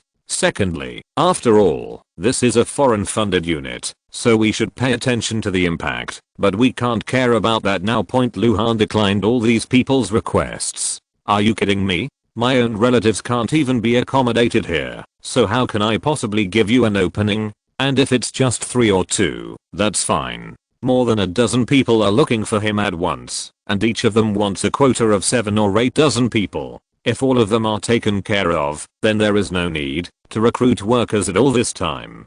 Luhan's rejection was quite pleasant, but his counterattack was even more pleasant. On this day, Luhan had just arrived at the factory. Wang Chengcheng, the chief of the finance section, came over and reported, "Director, ICBC just called and said that because the transfer system of our ICBC needs to be upgraded and maintained during this period, we overseas remittances cannot be received and used normally in the short term. It's almost time for payroll. What will happen if the money doesn't arrive in my account? Luhan said a little strangely. Hey, this ICBC is really interesting. If it is not maintained early or late, why is it being maintained these days? Wang Cheng glanced at Luhan and then said cautiously, Director, I also found this matter strange, so I asked someone to inquire about it. Maybe this matter is related to your rejection of President Chen a few days ago. Luhan thought about it for a moment and found out that one of the intercessors a few days ago was President Chen from ICBC, and this guy's request was the most unreliable. Everyone else who wanted to join in had some work experience. The guy placed either old men and women in their 50s or 60s who struggled to walk, or middle-aged women who could only knit sweaters and gossip. Isn't this just a joke? So Luhan refused directly. Unexpectedly, this guy's counterattack is the fastest point. However, Luhan still couldn't believe it, so he asked the finance section chief Wang Qingdao, Old Wang, are you saying that, because he didn't agree to resettle his relatives, he took this opportunity to put on my shoes? Wang Cheng nodded and said, that should be it. Sister Zhang at the counter who called today specifically said that we should go to Mr. Chen if we have any questions, so isn't it obvious? Lu Han laughed angrily and said, hey, I usually say a few polite words to him, but he really takes himself seriously. If it were difficult for me to deal with industrial and commercial tax, I would really have a headache, but how can he come from a bank? Is it difficult for me to have confidence? Without Zhang Butcher, I would still have to eat pigs with hair on them, so I will call the boss right away, and don't rush to transfer this batch of money. You go to ICBC to withdraw all the money from the account, and then go to Bank of China, Bank of Communications, Agricultural Bank of China, or any bank that can receive overseas transfers to open an account for me. Finally, find a few people to spread the word that we want to transfer the basic account. I wonder what President Chen will do. Factory Director, are we really going to transfer the basic account? Wang Cheng asked in surprise. Luhan snorted and replied, huh, that depends on how President Chen performs. If he performs well, then this rumor is just a rumor. If he performs poorly, then this rumor is true. P.S. After a month, I finally got another recommendation. According to our jargon, the days without recommendations are called naked running.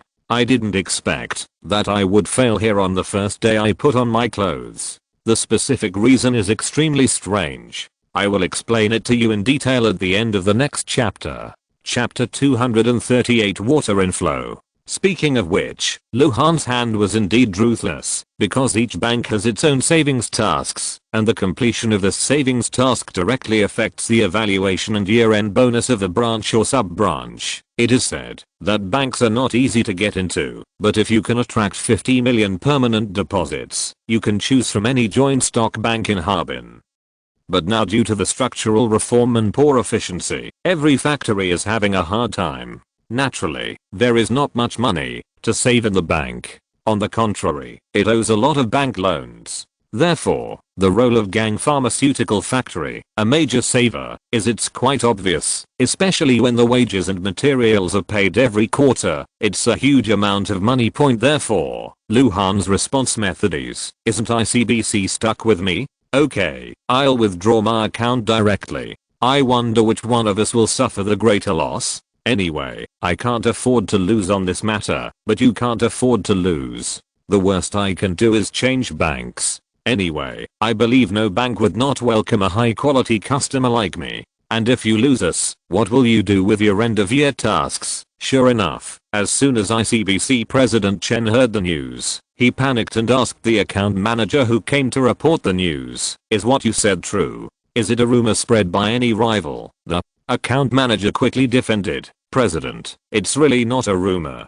Section Chief Wang has already come over and withdrawn all the balance in the account. Now there is only one yuan left in Gang's account, and according to me, friends in other banks said that Section Chief Wang took people to various banks yesterday and opened an account, so this is most likely true. President, what do you think we should do? What if Gang transfers his account? If it doesn't happen, then our mission at the end of this year will be in vain. What on earth is going on? How come you have to transfer your account if you are doing well? Don't we usually cooperate well with gang? President Chen said in disbelief. The account manager cursed in his heart. You still have the nerve to ask, isn't it because you insisted on stuffing your relatives into the Ganges River, but the factory director Lu of the Ganges River didn't give you face, and then you arranged the counter to make things difficult for them? The counterattack method has come out, and you are pretending to be confused. Although he kept complaining in his heart, he still said cautiously, President, do you think it is because of the maintenance of our transfer system that the payment of their wages has been delayed? Because of such a trivial matter, we have to transfer the account? This factory director Lou is really talkative and insecure in his work. Who can't have something wrong with him? If there is a problem, let's just negotiate and solve it. How can he expose it as soon as it comes up? Where is the table? President Chen said, very dissatisfied. Although the account manager is still complaining in his heart, if you hadn't been responsible for the whole thing, how could he have done this? And if he didn't transfer the account and just negotiated with you, would you have been so happy? But he continued to persuade, President, no matter what, we have to hurry up on this matter. Several other banks have now begun to work on gang and plan to snatch this big customer away. If you're slow, you'll be in trouble. Although President Chen was very aware of the importance of gang pharmaceutical to his own branch, he still couldn't save face. So he tentatively said to the account manager, say, if you go over and tell Section Chief Wang of gang now, just say that we do it for them. If you can postpone the system maintenance, can you keep them and prevent them from transferring? The account manager thought to himself, when have you ever cared about face? If you continue like this, you will lose your face. So he pretended to be embarrassed and replied, President, I guess Section Chief Wang should have said no to this matter. After all, we still have to go to Director Lu, but if we go to him, my level is not enough, so you have to come forward in person. President Chen struggled for a whole afternoon, but in the end performance trumped face, and he went to apologize to Lu Han in person. Lu Han did not make it difficult for him, and said readily that the rumors spread outside were just rumors. Gang medicine and the cooperation with ICBC has always been very pleasant. It is impossible to just transfer accounts just because of such a trivial matter. But after President Chen left, Lu Han snorted coldly, if I don't give you some clues, you really don't know that Prince Lu has 3 eyes. If you are the only bank in the city, you can't stand up to me. That's it. If you dare to be so arrogant when facing 5 or 6 competitors, then there's something wrong with your brain. But what he never expected was that after returning home, President Chen also complained to his wife, Humph, this guy named Lu, who doesn't know how he deceived that Indian Asan, actually managed to become the director of the factory. I'm almost twice his age, but he still dares to wait for me to apologize to him. He's so big, and he's not afraid of ruining his life. The president's wife consoled him. Okay, Leo Chen, stop complaining. You also said that you are 2 rounds older than him. Why are you arguing with a child? You will quit in a few years and fight for what are you doing with this idleness? Unexpectedly, his wife's kind-hearted consolation made President Chen even more angry. He said angrily, this matter can't be settled like this. I have to get this tone back. You can pull me down. You have just offended people, and now if you make trouble for others, what will happen to you then? Don't you want the performance bonus at the end of the year? Reminded the president's wife, HMPH, who said that, if you want to cause trouble for him, you have to do it yourself. Yes, there are several banks competing for this. After he terminates the cooperation with ICBC, he can open an account in other banks, but we have many unique banks here. I wonder what this little bastard surnamed Lu will do when they come to cause trouble? President Chen said with a gloomy face. The president's wife still didn't quite understand, so she asked in confusion, the only government office? Which one do you mean? There are so many, such as industry and commerce, taxation, health, fire protection. The president's wife interrupted him and asked, but what do these places have to do with the Heng pharmaceutical factory? Why not? Do you think that they want to arrange for my relatives to go in when they expand the recruitment of Heng? There are so many units that want to place relatives and subordinates. P.S. I'm very sorry that I didn't update yesterday, but the reason for the interruption was so strange that I was surprised. My keyboard got soaked yesterday, and all 4 keys of ZXCV didn't work. I bought this ergonomic keyboard for hundreds of dollars, and I was so distressed. The computer repairman had never seen this kind of keyboard, and he couldn't fix it after tinkering for a long time, so he had to return it to the factory. I was forced to buy an ordinary keyboard today, and it's awkward to use it. Chapter 239, Interception. Are you trying to lure them into trouble with Luhan? The president's wife asked tentatively. President Chen nodded and said, yes, that's what I meant. Now that Mayor Wang who was guarding him is gone, it's time for him to see the power of the relevant departments. Facts have proved that President Chen's actions are very fast. Within a few days, Luhan was a little overwhelmed. The tax bureau was checking the accounts in the finance room, the firefighters were inspecting fire hazards in the workshop, and the health bureau was inspecting the factory area. Hygiene, even the police at the factory gate are inspecting the safety equipment. These families seem to have agreed upon it, either not to come, or to come together. Although the thunder is still loud and the rain is light, and there is no punishment, everyone knows that they are showing their strength to you. Once you disobey, thunder may turn into pouring rain at any time. For this situation, Luhan had no choice. If he accepted the personnel they asked to place in full compliance with the requirements of these departments, it would definitely be difficult to explain to the boss. But if he didn't agree, these guys would make trouble here every day, and it would definitely be a problem. It would affect normal work. If it affected product quality or delivery time, it would be even harder to explain to the boss. So Luhan had to report to Shakru. What surprised Luhan was that after hearing the whole story, the boss not only didn't get angry, but actually said happily, I was just wondering about finding an excuse to go to other places for inspection, but I didn't expect that a person came to my door. Luhan asked in confusion, boss, what do you mean? Well, I think the method you used to deal with the bank president was very good, so I plan to learn from it. Shakru said, pretending to be mysterious, and then explained, simply put, all recruitment preparations are suspended first, and then released the news, saying that I would go to Heilongjiang province to inspect the project of the second branch factory, and that the first branch factory might be cancelled, and all the equipment and funds would be moved to the second branch factory. When Shakru said this, Luhan immediately understood his boss's purpose. The boss's approach this time was indeed exactly the same as his previous method of dealing with President Chen of ICBC, but it was just that he was also flipping the table, and the boss was even more playful. For Changchun City, the current #1 branch of Gang Pharmaceutical is not just a political achievement project to introduce foreign investment, but also a conscientious enterprise that generates large profits and taxes, and provides employment for hundreds of laid-off workers. If it is really allowed to run away for such a foreign company, the city leaders would go crazy. But if the first branch is really cancelled, what will I do?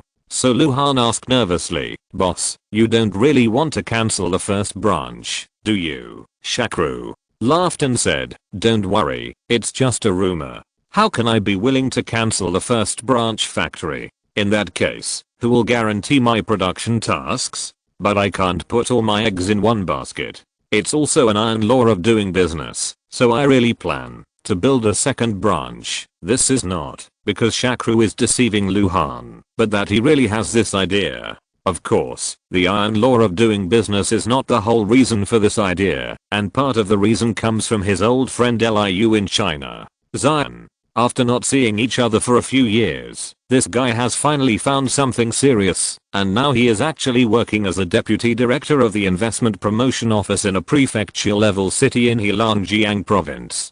The top priority and main task of this investment promotion office is to attract investment, so Liu Zion immediately thought of his rich Indian friend Shakru. Regarding his invitation, Shakru was worried about whether to go or not, and if he should go, will it cause misunderstanding by the Changchun government? Now that something like this has happened, it just gave him the best excuse to conduct an inspection in the past.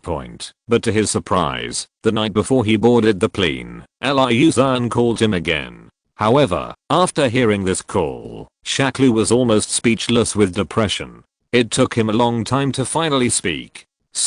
I said, Liu, what's going on with you? I'm here to make you look good. Why did you find yourself a rival?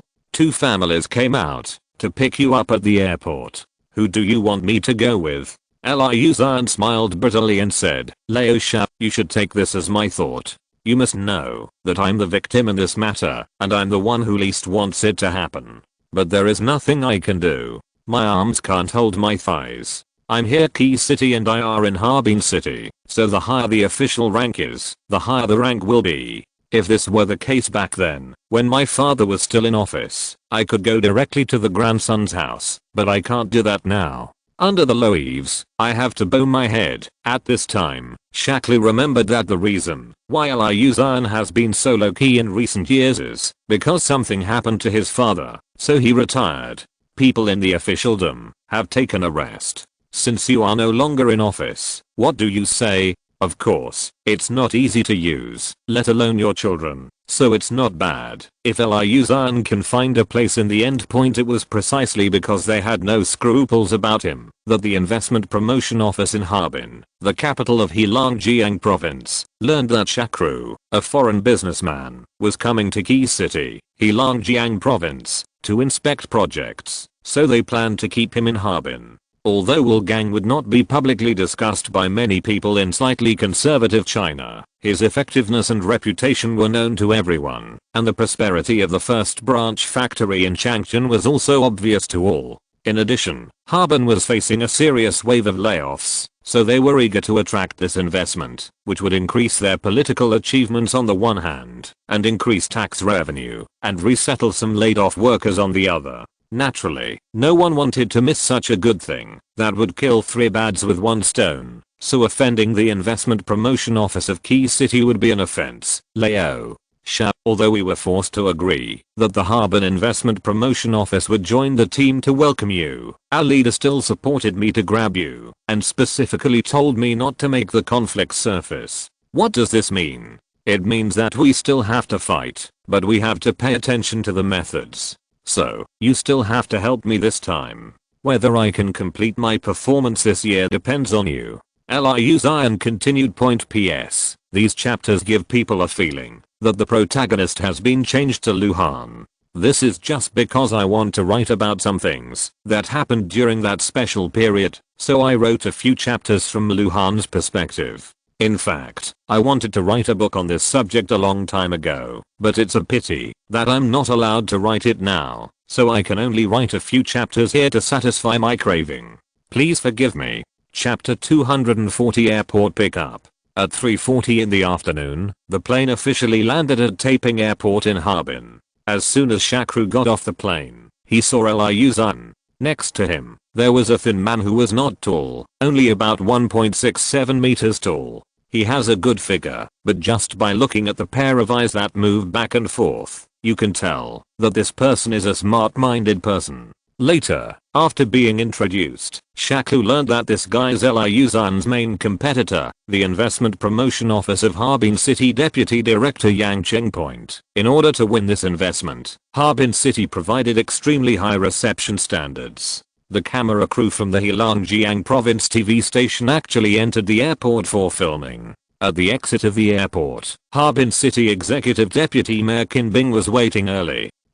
There were 17 or 8 people accompanying them, as well as reporters from daily newspapers, evening newspapers and TV stations. They had all set up their guns and cannons. It was really lively. Seeing the arrival of Shakru, a foreign guest, a group of people took action one after another. Amidst the flashing lights, Qin Bing greeted him with a smile. Yang Cheng quickly turned sideways and introduced, Mr. Pandit, this is our Harbin City. Mayor Qin Bing. Mayor Qin attaches great importance to your visit. Although Shakru had long made up his mind not to invest in Harbin City, he still had to do these official articles. At least there was no need to offend these people, so he said enthusiastically, being able to see the city of Ice City, sir, it's really a great honor. Qin Bing was a little surprised and said, although I have heard that Mr. Pandit's Chinese level is very high, I didn't expect that your Mandarin, a foreigner, is actually purer than mine. It's really amazing, because I like Chinese culture very much, and I also know many Chinese friends. For example, Mr. Liu from your office is an old friend of mine. We met as early as 5 or 6 years ago. Shakru praised Liu calmly. Zion Point. Although Kinbing had known for a long time that it was the Harbin Investment Promotion Office who was intercepting Hu this time, he was still stunned when he heard what Shakru said. After the smile froze on his face for a moment, he glanced at it without leaving any trace. Yang Cheng and Liu Zion did the same, and then said with a smile, "Mr. Pandit, you have worked hard all the way. A family in the city has arranged a resting place for the distinguished guests. Please." I saw him leaning sideways to greet the guest. Shakru hesitated slightly, then stepped forward, and the two of them walked hand in hand in the jungle of guns and cannons, braving the dazzling spotlights that night. While Shakru was having a toast with Kinbing, Yang Cheng and others, a government team meeting was being held overnight in Changchun. The tax director arrived a little late, but when he walked into the conference hall, he immediately felt something was wrong. Because the composition of the departments participating in the meeting tonight is a bit strange. Public security, fire protection, sanitation and their own tax bureau. What kind of combination is this? With doubts in his mind, he asked the director of the public security bureau sitting next to him, who said with a bitter look on his face, "Hey, we are here to be scolded tonight." Being scolded? Have we done anything wrong recently? The tax director asked with a confused look. "It's not because of Gang's incident." The police chief replied in a low voice. "Ganges? What happened to Ganges? I heard it seems like Ganges is moving." "What the hell? Ganges wants to move away. Why do you want to move when everything is fine?" The director of public security did not answer. He just pointed at the director of taxation, then pointed at himself and several people present. The director of taxation seemed to understand, but was a little unbelievable. "You are saying that it was because we went to the Ganges River for inspection some time ago? Question mark. That's it, isn't it? Who knows what the Indian is thinking? It is said that he plans to move the factory to Harbin, Black Province, and now he is in Harbin." The police chief said helplessly. Just as a few people were whispering, Mayor Chang walked in with a livid face. He glanced at the people present coldly, then slowly sat down, and then said, "Convening this emergency meeting tonight, for this is our investment promotion task for the second half of the year. Let's talk about your ideas." Upon hearing this question, that seemed to have nothing to do with him, the tax director immediately understood that what the public security director just said was right. He and others were here to be scolded tonight, so he naturally lowered his head and remained silent. In fact, when Mayor Chang asked this question, he knew that no one would answer, so after 2 minutes of silence, he spoke again. "Perhaps some comrades will mutter in their hearts that this investment promotion should be the job of the investment promotion office. It has nothing to do with me. Yes, this is indeed not your full-time job, but don't you know the current situation? Focusing on economic construction, we need to reform and open up and attract investment. This is from a large perspective. From a small perspective, every enterprise in the city is now in a recession, unemployment is serious, and many people's living standards have dropped sharply. At this time, if we don't find a way to revitalize the economy, stabilize the people's incomes, and stabilize the people's hearts, there will be big trouble. Even if this is not your main job, you shouldn't make trouble, right? Even if the number of investment projects in the city cannot be increased, at least they cannot be reduced because of you, right?" At this point, Mayor Chang slammed the table hard and said sternly, "Do you know? Because of the bad behavior of some people, it is very likely that the largest foreign-funded factory in the city will be relocated. The owner of this factory is now conducting an inspection in the capital city of our neighboring province. Isn't it embarrassing to tell this? Other cities are desperately trying to attract investment, but we are desperately pushing investment out. Are you waiting for our brother provinces and cities to laugh at us? A big taxpayer, a banner for attracting investment in the city, has resettled hundreds of laid-off workers, and may even continue to resettle more. A large factory with many laid-off workers. Just watch them leave us. Are you heartbroken? I'm very heartbroken anyway." If Shakru were here at this moment, he would definitely be in tears and laughter, because he never thought of moving the first branch out of Changchun from the beginning to the end. Although the factory has encountered some minor problems recently, there is no need to move it. Moreover, He can't afford to waste time on moving, re-recruiting, training, and running in. His original intention was to open a second branch in Harbin or Key City, take over the production tasks of the New Delhi main factory, and let the main factory gradually get rid of the production tasks and become a pure business unit. Chapter 241 Accident. In fact, from the very beginning of the factory construction, Shakru was extremely, and particularly dissatisfied with these Indian workers. In his opinion, it is very reasonable for these poor Indians to be poor. Among them, caste oppression and low education level are one aspect, but another very important reason is that they are lazy. Maybe it is a bit inaccurate and unfair to say that they are lazy, but it is not unfair to say that they have no work efficiency and no plan for themselves. Many people resign after earning enough income to guarantee the minimum living standard for 1 month and then look for a job when the money is gone. Shakru is angry about this kind of people. Recruit them. Such people are too unstable. Who knows if they will still work next month? Don't recruit them. These people are all skilled workers. It's a pity to waste them. Therefore, when Shakru recalled the news that Foxconn once planned to open 15 factories in India and recruit 10 million employees, he sneered. What a joke. You want to survive in India, a lazy and democratic land, as a sweet shop. The sun can rise from the west. Before he worked in this industry, Shakru had no clear impression. Now Shakru deeply realized that only Chinese workers, especially those born in the 1960s and 1970s, are the best workers in the world. They are hardworking and submissive. As long as you can guarantee their most basic requirements, they will definitely work hard for you. Before, Shakru had no way to use Indian workers because he could not recruit good workers in China without such a wave of layoffs.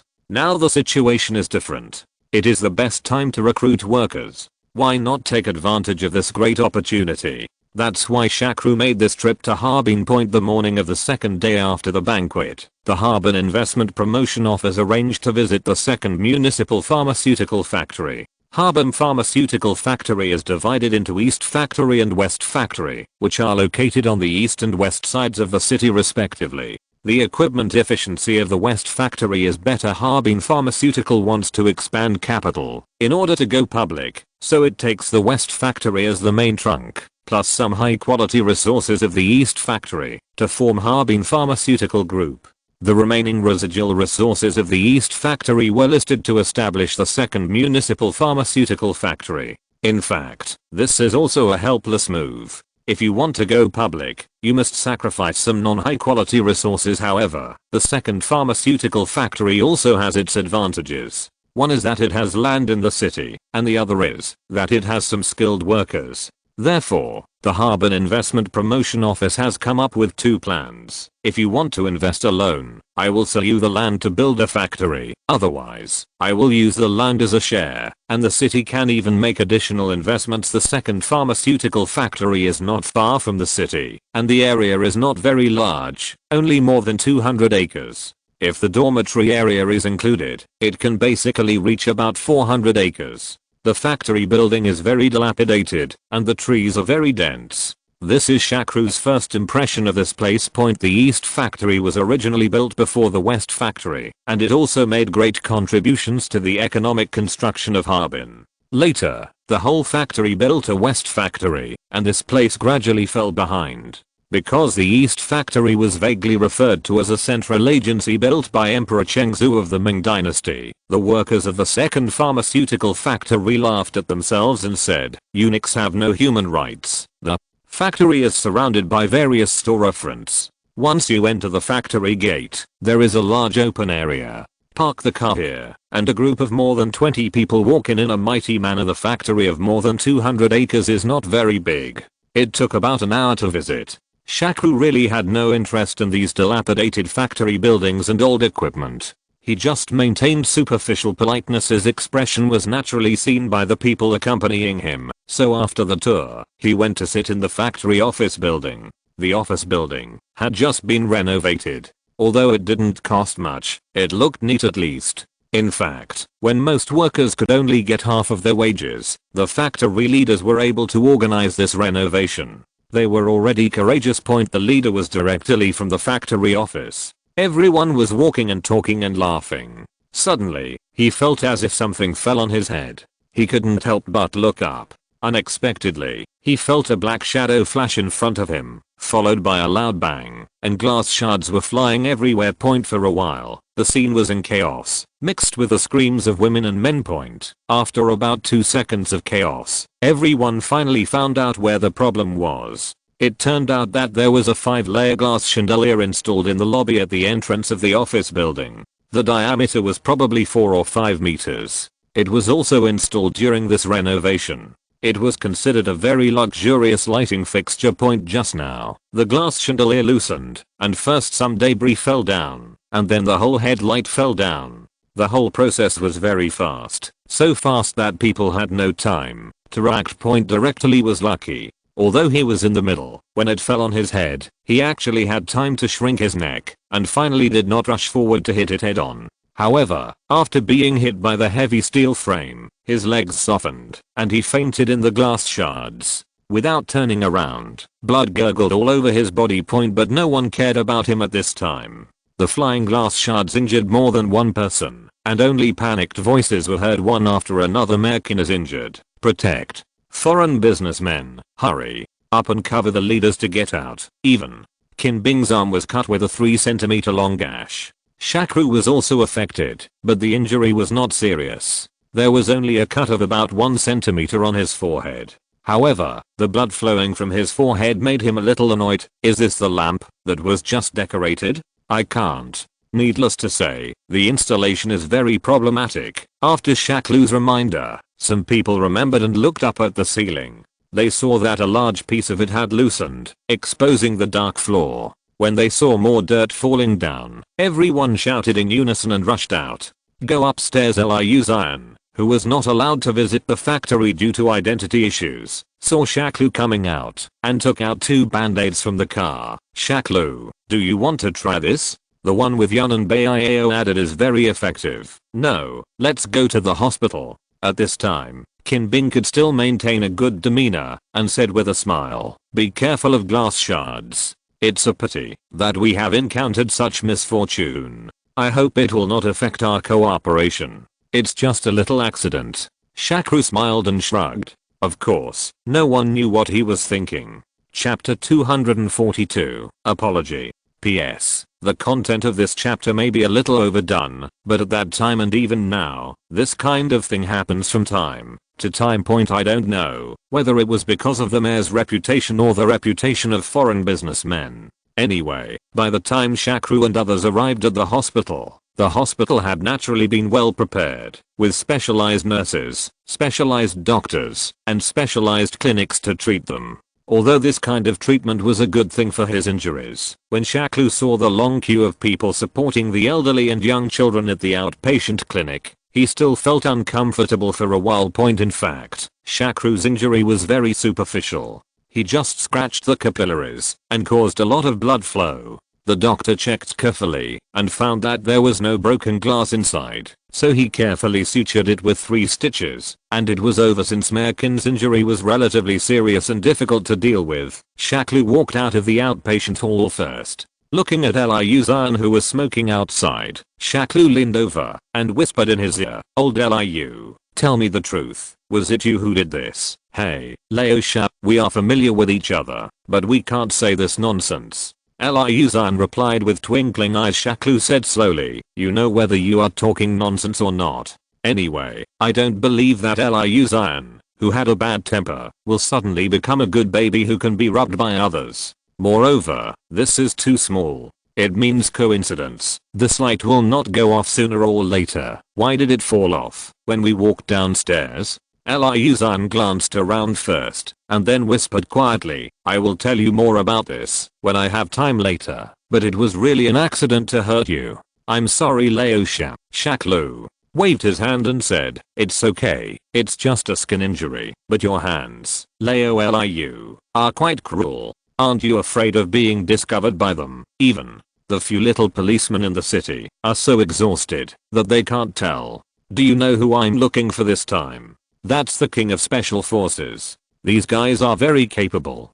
Liu Zhan said nonchalantly. Well, I feel like these soldiers are best at picking up girls. Shakru joked. The person making fun of here is the king of soldiers in urban literature. It seems that there is no such awe-inspiring unit in the army. Liu Zhan seemed to have been reminded by something, and suddenly he said to Shakru with a mischievous smile, speaking of picking up girls, Leo Sha, I guess you will probably have good luck tonight, Peach.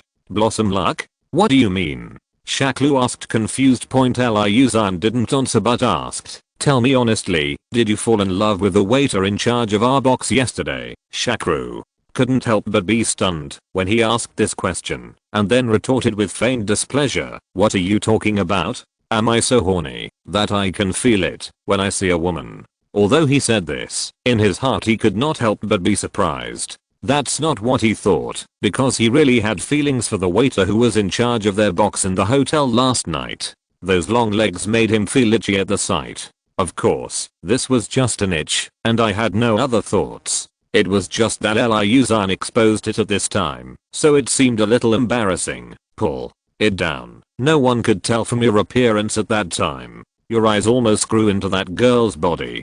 Liu Zhan said disdainfully. Shakru explained bravely. I was looking at the Cheongsam. I had only heard of it before, but it was really the first time I saw it, so I took a few more looks. Liu Zhan waved his hand and said, don't pretend to be with me, it's pointless, but just watch tonight. If the girl is still in charge of our box, then you can wait in vain tonight. Haha, they can't do this, can they? Shakru said suspiciously. Liu Zhan snorted coldly, what's wrong with you? It's not the first time they've done this kind of thing, and something like this happened today. They have to find a way to make up for you in other ways. Otherwise, the business worth tens of millions would be gone. Whether you make up for it or not, you still have to run. Facts have proved that Liu Zhan's guess was indeed correct. Not only was the girl the box attendant that night, but the guys at the table were all trying their best to find excuses to make Shakru drink. Several guys opened their mouths and said the same thing. Wearing a set, you look like a professional wine commander. Originally, almost every unit or large factories have one or several full-time or part-time escorts, and their skills in drinking and persuading people to drink are absolutely amazing. Even if Shakru excuses himself because he is injured and cannot drink, or Biver Poliver and the others want to, these people were able to hold off the wine. And in the end Shakru was drunk. When Shakru woke up from thirst in the middle of the night, he unexpectedly found that there was a smooth soft naked girl's breast next to him. After taking a closer look, he saw that this was not Bibolova or Sharapova. Due to being away from home, and in order to pay attention to the influence, Shakru did not live in the same room as Vabalova and Sharapova, but the waiter named Zio Minimum, who was in charge of his own box these 2 days, saw this kind of. Shakru couldn't help but sigh secretly in his heart. It seemed that Liu Zhan had really guessed it right. At this time, Zio Minimum, who had been lying on her side next to Shakru, shyly raised her head and said to Shakru, Mr. Pandit, are you thirsty? I'll get you some water. With that, he wrapped his arms around him. Wearing a bath towel, he walked out of bed and poured water for Shakru. After taking the water cup from Zio Minimum, Shakru took a sip, then sighed and said, Miss Zio Minimum, can you tell me who asked you to come here? Zio Minimum lowered her head and rubbed the bath towel and replied, yes, our manager asked me to come here. He said that you seem to like me very much, so he asked me to come here to accompany you tonight. I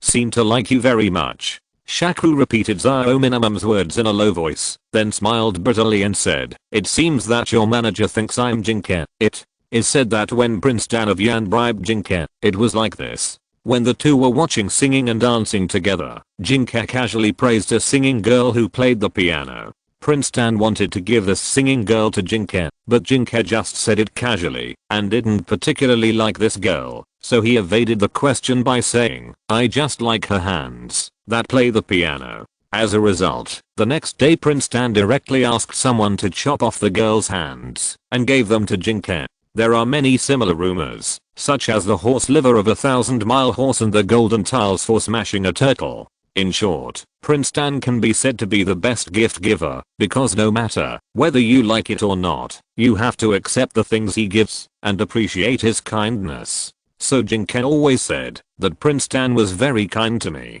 Chapter 243, Sticking to the old, but not the young. Jinke. Are you talking about Jinke, who assassinated Qin Shi Huang? You misunderstood. Our manager did not say that he would ask you to kill someone for him. That is illegal. He just hopes that you will not be angry because of your injury today. We won't invest in this. Zio Minimum said confusedly point after hearing what she said. Shakru didn't bother to explain Jinke's matter to her, so he changed the subject and asked, just to prevent me from being angry, I sent you here.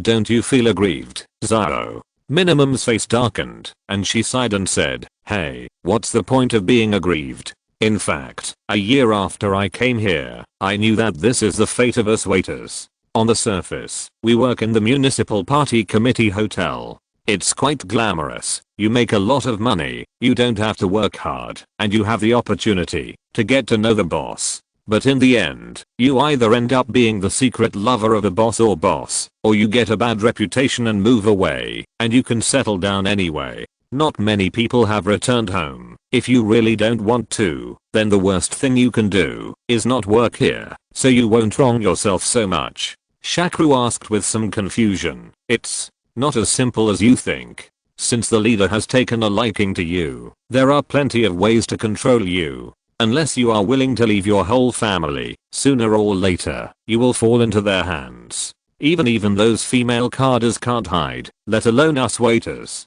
Moreover, when you see other little sisters and even many people who are not as good as you, who have better food and clothing than you, and there are still people fawning over you wherever you go, you cannot balance your psychology at all, so you will never be able to survive that kind of dull tight life, Zio Minimum explained. Oh, there are still people trying to flatter you? At this point, Shakru suddenly realized that he had said the wrong thing, so he quickly explained, I'm sorry, I didn't mean anything else, I was just curious. Of course some people are flattering. Many people who don't know the leader come to us first when they want to find a way. A sister I know is working as a finance director. Every time she returns to her hometown, the head of their township comes to visit her personally.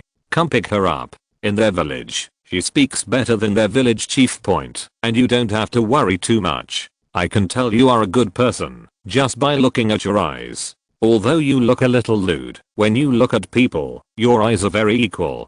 You don't have the feeling of being superior and looking down on others like those leaders, so our manager is here. When I was told, I agreed without any hesitation. But I'm not a leader. If you follow me, no one will try to curry favor with you. Shakru joked. Zio Minimum said nonchalantly, although you are not a leader, these leaders are fawning over you now. You are the big boss. It is said that you can invest tens of millions casually. After all, the time a leader has in power is limited.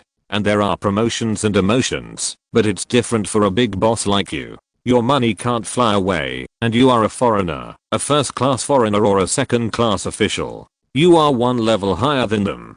First-class foreigners, second-class officials, third-class miners and fourth-class Hans. This is a colloquialism that Shakru heard in his previous life. It is no longer popular. However, in the early days of reform and opening up, especially when attracting investment, the saying was once very popular. There are many examples of foreign businessmen enjoying supranational treatment in China. The most famous one is probably the incident of Japanese people throwing bicycles in Wuhan. This made Shakru feel a little emotional. He originally thought that after his rebirth, he would only enjoy superior treatment in India, but he didn't. I thought I could enjoy it once again when I returned to China Point, so Shakru laughed to himself and said, haha, I didn't expect that. My advantage is quite big, Zio. Minimum shook her head and said, that's not entirely true. Your biggest shortcoming is that you are too young, isn't youth an advantage? Is it possible that you like old men?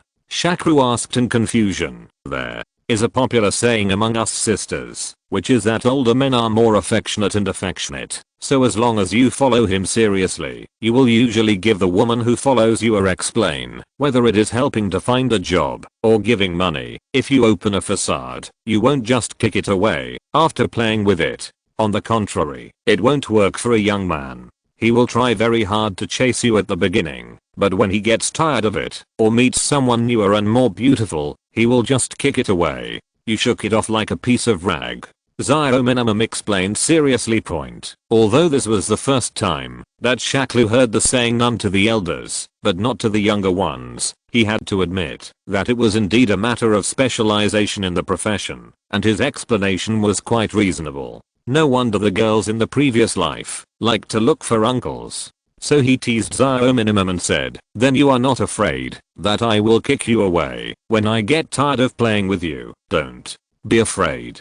I think you are not such a person, and my family is not from here. At worst, I can just go back to my hometown and find an honest man to marry. Anyway, I don't like the old man," Zio Minimum said with a smile. "How did the honest people offend you?" Shakru secretly complained in his heart, but strangely enough, when he saw this sentence on the internet in his previous life, he was filled with anger and indignation. But now he hears this sentence, it doesn't make a big difference anymore. Is it true that status determines thinking? That is, the butt determines the head. After talking for so long, Shakru's alcohol gradually subsided, and another impulse in his body slowly climbed up, especially when Shakru saw Zio Minimum's amazingly long legs completely exposed under the bath towel. The desire in his heart could no longer be controlled, so he put the cup in his hand on the bedside table, and then moved to Zio Minimum, stroking her long legs and teasing, "Zio Minimum, do you know what I like most about you?" Zio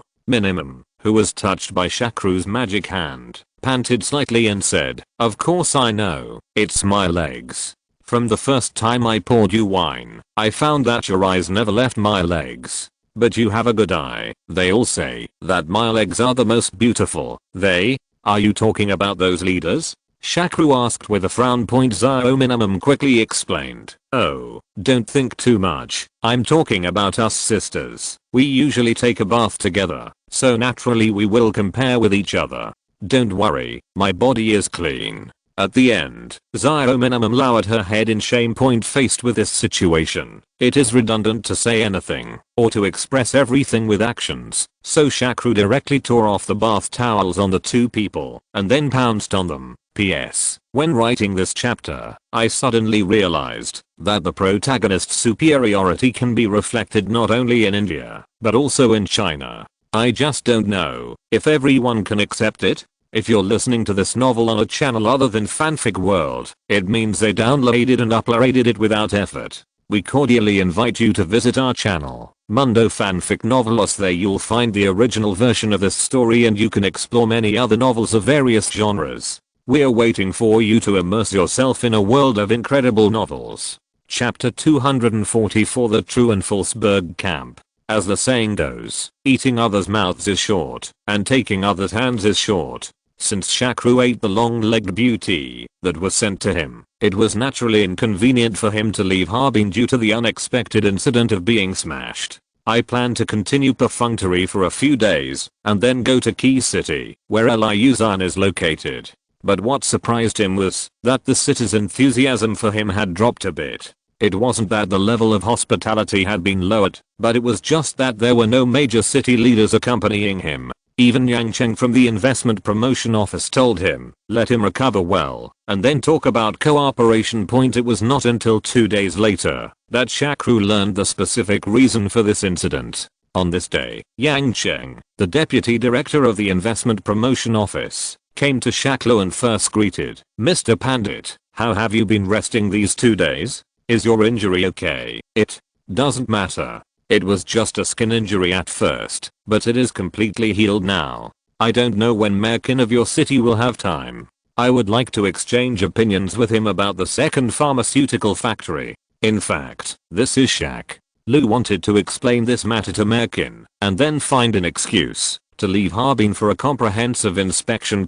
As a result, Shaklu was shocked by Yang Cheng's words. He waved his hand and said, "Mr. Pandit, I came here specifically to talk to you about this matter. Now this matter has gone beyond the plan progress, so I would like to hear your opinion, Mr. Pandit." "Oh, what unplanned development?"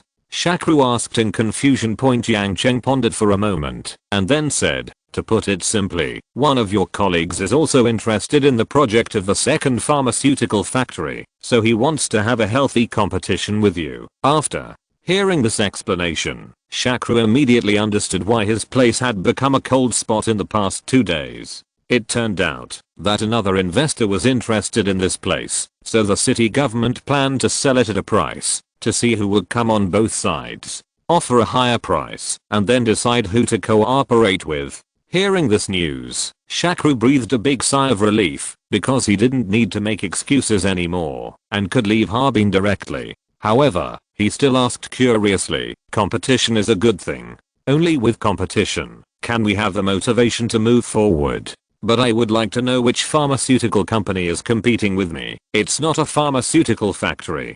Just like you, it's also a healthcare product manufacturer." Yang Cheng corrected. Now Shakru was even more curious. Traveling with healthcare products? That's interesting. There are not many healthcare product companies in the world that have the strength to open factories abroad. In fact, Shakru's implication is that now in the healthcare product circle, there is no one who is stronger than him, and I don't know who dares to compete with him for business. Royal DSM Group wonders if you have heard of Mr. Pandit, Yang Cheng said somewhat showily. "Royal DSM? Are you talking about the Royal DSM of the Netherlands?" Shakru asked with disbelief. Yang Cheng seemed to enjoy Shakru's shocked expression, so he nodded and said, "Yes, it is the Royal DSM Group of the Netherlands. As a colleague, I think you should be familiar with his history and background than me." "Familiar? I'm simply too familiar, but I don't think they know that the competitor is me, right?"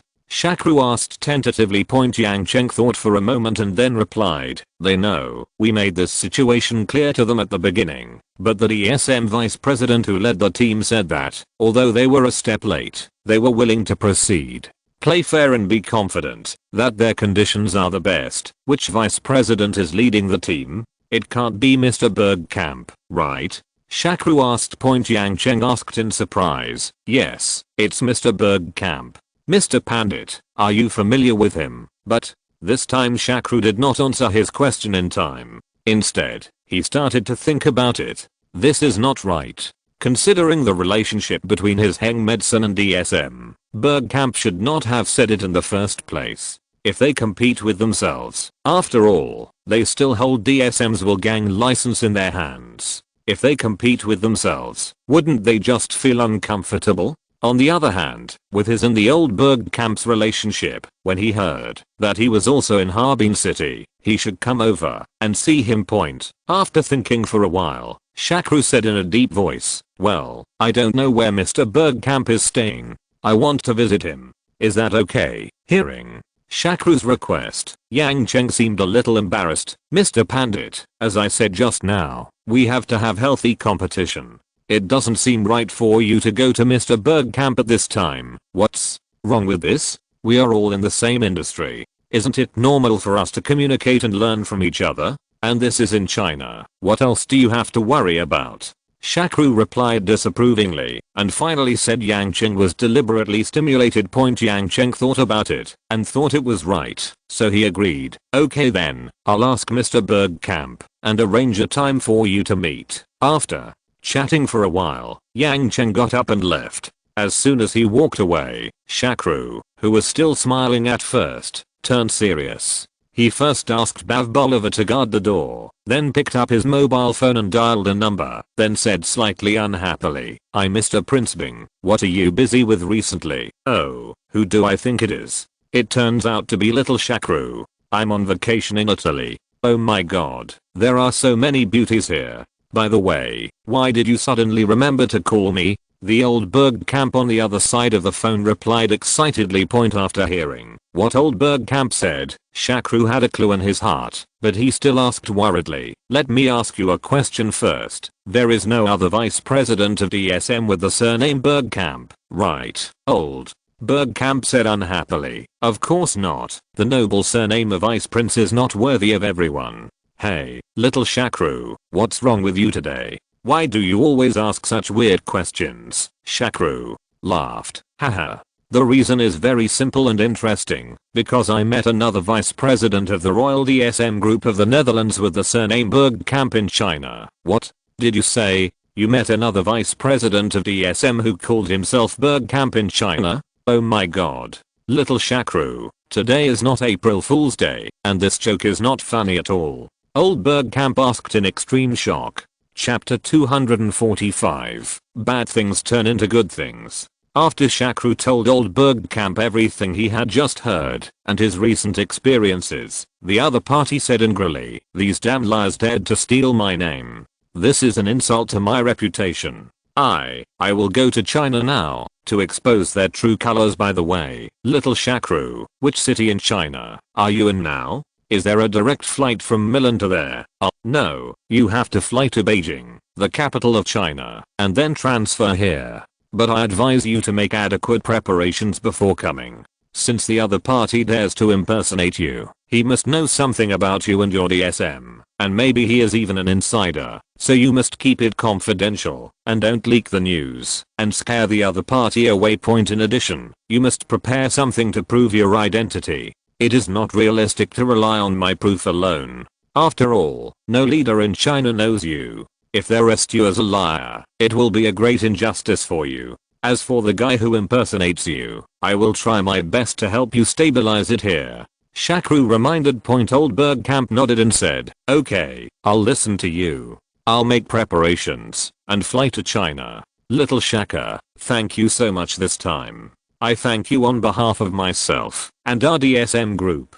Otherwise, if these scammers use our name to defraud successfully, it will be a serious blow to our DSM's reputation. Shaka said politely, no need to be like this. What is our relationship? For the company, we are a mutually beneficial cooperative enterprise. For the private, we are like-minded good friends. You even took me to visit Amsterdam, and I didn't even have the chance to take you to visit New Delhi. After the call, Sharapova, who had been with Shaka, said to him, oh my god, these scammers are so bold. You are so big, you dare to deceive a government? Shakru sighed and said, there is a saying in China, the bold will die of overeating, the timid will die of starvation. The greater the risk, the greater the return. Now China is in the era of opening up to the outside world and attracting investment. An important indicator for evaluating officials is to see how much investment you attract. In addition, many officials do not understand the situation abroad, so it is easy for many people with ulterior motives to sneak in. It is good to cheat money like this, and there are many who take the opportunity to spy on state secrets. In fact, there are many situations that Shakru did not elaborate on. According to his understanding in his previous life, during this period, although there were many real investors, there were definitely many scammers who took the opportunity to come to China to fish in troubled waters. The more sophisticated ones, although they have no money, can really get a few orders and contracts. At most they are just borrowing chickens to lay eggs. The more common ones are those who come to cheat for loans and dare to make any promises, but they will leave as soon as the money is in hand. There are also some inferior ones who come to cheat for food, drink and free sex. I will open a separate chapter to talk about this kind of scammers in detail. There are too many such examples, especially in remote and underdeveloped provinces and cities. Of course, it's not just foreign scammers. There are also many southerners who pretend to be bosses from Hong Kong and Taiwan to cheat in the mainland. But speaking of it, these scammers are stupid enough. They dare to pretend to be DSM people, even though they know you are here, especially pretending to be Mr. Bergkamp. Aren't they afraid that we will expose them? Sharapova said with contempt. Shakru shook his head and said, you can't say they are stupid. The main reason is that they don't have enough information. In order to cooperate with DSM sales in Europe, we announced to the outside world that we sold the European patent rights to the Royal DSM Group of the Netherlands. There are very few people who know the specific inside story, and this happened several years ago, so it is normal for these scammers to think that I'm not familiar with DSM. In addition, they may know that my first choice of investment target is not here, so they may think that he is here to help us out. We should be grateful to him. Even if we see some clues, we will not expose them. Otherwise, if we drive them away, then we will be in trouble. Whether to invest or not, and maybe they think we are also scammers, so there is no need to worry. Let's fight and see whose method is better. But, aren't you going to expose them now? Then when they are arrested, won't we still be in trouble? Sharapova asked puzzledly. Shakru explained. First, I hate liars the most, so even if I don't get any benefits, I have to expose this liar. Second, with my relationship with DSM and Oldberg camp, I can't just sit back and watch this kind of thing, and if this thing is done well, it can deepen the relationship between us. Finally, although this thing seems to be a bad thing, maybe it can turn into a good thing. Bad things turn into good things? Sharapova asked dazedly with her big eyes blinking. Shakru pretended to be unfathomable and said, yes, do you know why I didn't tell Yang Qing about this? Sharapova thought for a while, then replied, is it because you didn't feel particularly sure before meeting these liars, so you didn't tell him? Shakru shook his head and said, no, even if I'm sure that they are liars, I will not tell Yang Qing about this, because I want to use this matter to help Liu Zhan again. Help? Liu Zhan? This matter has nothing to do with him. How can you help him? Sharapova felt that her brain was not enough. You have no idea about politics. Let me ask you, if the scam is exposed, who will suffer losses? Shakru suggested. It must be those scammers. Sharapova answered without thinking. What else? What else? Who else? Others have no losses. The Chinese have not been cheated of money. DSM has not been ruined. Only the scammers have been punished. Isn't this a happy ending? Pivopolova, who just came over, couldn't stand it anymore and said, you idiot. The boss has given such a clear hint, but you still haven't heard it. The other unlucky guy must be the one who brought these scammers here. Look at Yang Cheng's smug look just now, and his attitude of defending those scammers. The person who brought the scammers here must be him. It would be strange if he didn't suffer from such a big mistake. Chapter 246 Meeting. You are still the smartest. No wonder you can become the captain. Shaklu praised Pivopolova, and then continued, yes, this Yang Qing will definitely be unlucky, and will definitely be demoted, or transferred because of this. Then at this time, Liu Zhan's opportunity has come. As long as I'm willing to tell Mekin again, as long as Liu Zhan is promoted, then I will invest in the second pharmaceutical factory. With this two-pronged approach, I believe that old Liu's chances of promotion will be very great. Although Sharapova finally understood what Shakru meant, she still pouted and said, oh, it's so complicated. It seems that I'm really not suitable for this. I'd rather work for you as a bodyguard for the boss. Seeing her rare coquettish look, Shakru couldn't help but move his fingers and immediately held her in his arms. While running his big hands around her body, he said in her ear, I hope you can be more than just a bodyguard. Sharapova, while cooperating with Shakru's movements, pretended to be dissatisfied and said, I thought boss you had forgotten about us old people after you got new people. Shaklu casually pinched the plump breasts of her chest and then said, I just want to think nonsense. She is just the woman I raised here. You are the ones who follow me wherever I go. Who is far away? Can't you tell who's close? Although Shakru's words made Sharapova very happy, she still struggled a little, broke away from Shakru's arms, and said apologetically, I'm sorry, boss, you really can't do anything these days. I went to see this Zhao minimum, because I'm not feeling well lately. Shakru hesitated for a moment, then understood what Sharapova meant, so he let her go. However, he was about to take an arrow at this moment, so he looked at Pivopolova aside, but he didn't expect her. He also said with an apologetic look, I'm sorry, boss, it's not convenient for me either. Oh my god, are the previous reports true? If women live together all year round, will their aunts become the same? In the end, Shaklu had no choice but to say, okay, go and call Zhao minimum for me. After All the nonsense, Shakru cleaned up and went to another hotel accompanied by Yang Cheng at the agreed time. He met this group of Borgs who claimed to be from the Royal DSM group of the Netherlands. Kemp's group point. When he first saw this Berg camp, Shakru couldn't help but be surprised, because this guy really looked a bit like the old Berg camp, let alone these Chinese who had only seen photos of Berg camp at most. People, even himself, his old friend, almost admitted his mistake at first glance. It seems that these scammers have put in a lot of effort. Point at this time, Yang Cheng introduced to both parties, Mr. Pandit, this is Mr. Bergkamp, the vice president of Royal DSM Group of the Netherlands. Mr. Bergkamp, this is Pan, the president of Ganges Pharmaceuticals in India. Mr. Dieter, old Bergkamp took the initiative to reach out and greet him. Mr. Pandit from Ganges, I have been a big name for a long time. Your sacred oil and Welgang are both pioneering products in the industry, especially Welgang. Now this is one of our main selling products. Unfortunately, I was not here when the contract was negotiated a few years ago.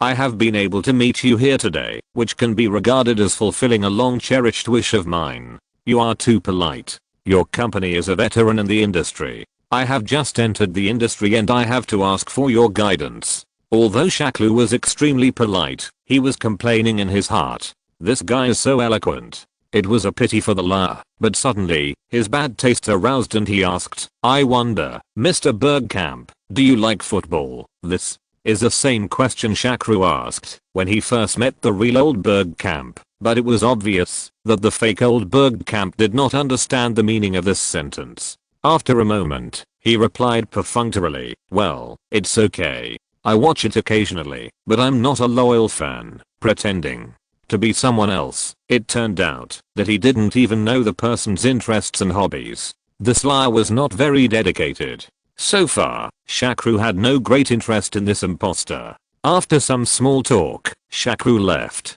After coming out, Vivapalava asked curiously, boss, it seems that you didn't say anything during this meeting. Shakru chuckled and said, hey, I praised you for your political wisdom in the morning. Why can't you react now? Do you think competitors like us can have something serious to say when we sit together? Is it difficult? If you can't tell the other party your trump card, then you are not a competitor but a partner. Pivabalava smiled awkwardly and said, well, yes, I didn't think about it too much. So why do you have to fight for this meeting? The first is to confirm the opponent and see what kind of liar this time is. The second is to stabilize them so that they don't run away now. Shaklu replied calmly and then ordered, by the way, let's let him go tonight. Liu Zion came to see me. While Shaklu was talking to Vibalava, the trio of liars were also discussing the meeting just now. A tall and thin man asked old Bergkamp, boss, do you think the Indian just now is also our colleague? The colleagues the tall and thin man was referring to were definitely not real drug dealers, but fraudsters. As the boss, old Bergkamp thought for a while with a cigarette in his mouth, then shook his head and replied, it shouldn't be. First of all, we have all seen the photo of Pandit. I look like Bergkamp, but the guy I met today is exactly the same as Shakru Pandit in the photo. The chance of such a coincidence is too small, but it is not worth having plastic surgery for such a deal. Second, look at the aura of this guy. This is definitely a quality that can only be formed by a person who does not worry about money and has been using his subordinates for a long time. Almost all the people I have seen with this kind of temperament are rich people. Thirdly, unless this guy is a novice, no one would think of pretending to be an Indian to defraud money in China, because in the eyes of the Chinese, Americans, Europeans, Japanese, Koreans, or even those from Hong Kong and Taiwan are rich people. Other Africans, South Americans, and people from other Asian countries are not as well off as they are in the eyes of the Chinese, so it is too difficult to defraud with this identity. Chapter 247 Analysis. As if he wanted to remain silent, old Bergkamp sighed and said something that shocked his two companions, and I think this Indian may have recognized that I'm a fake. What? He recognized us? How is this possible? We have already investigated before coming here. It was 5 years ago that Ganges signed the transfer agreement for the European region with DSM.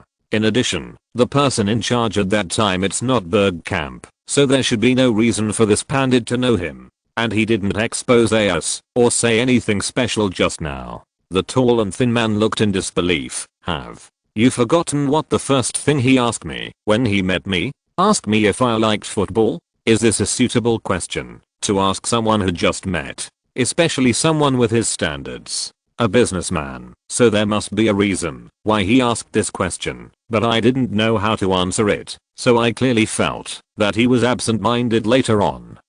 Old Bergkamp explained, now that he has recognized us, what should we do? The tall and thin man exclaimed. Old Bergkamp glared at him and then said, why panic? So what if he really recognized it? When I heard that he was here before coming here, I had already made it. Be prepared for him to notice.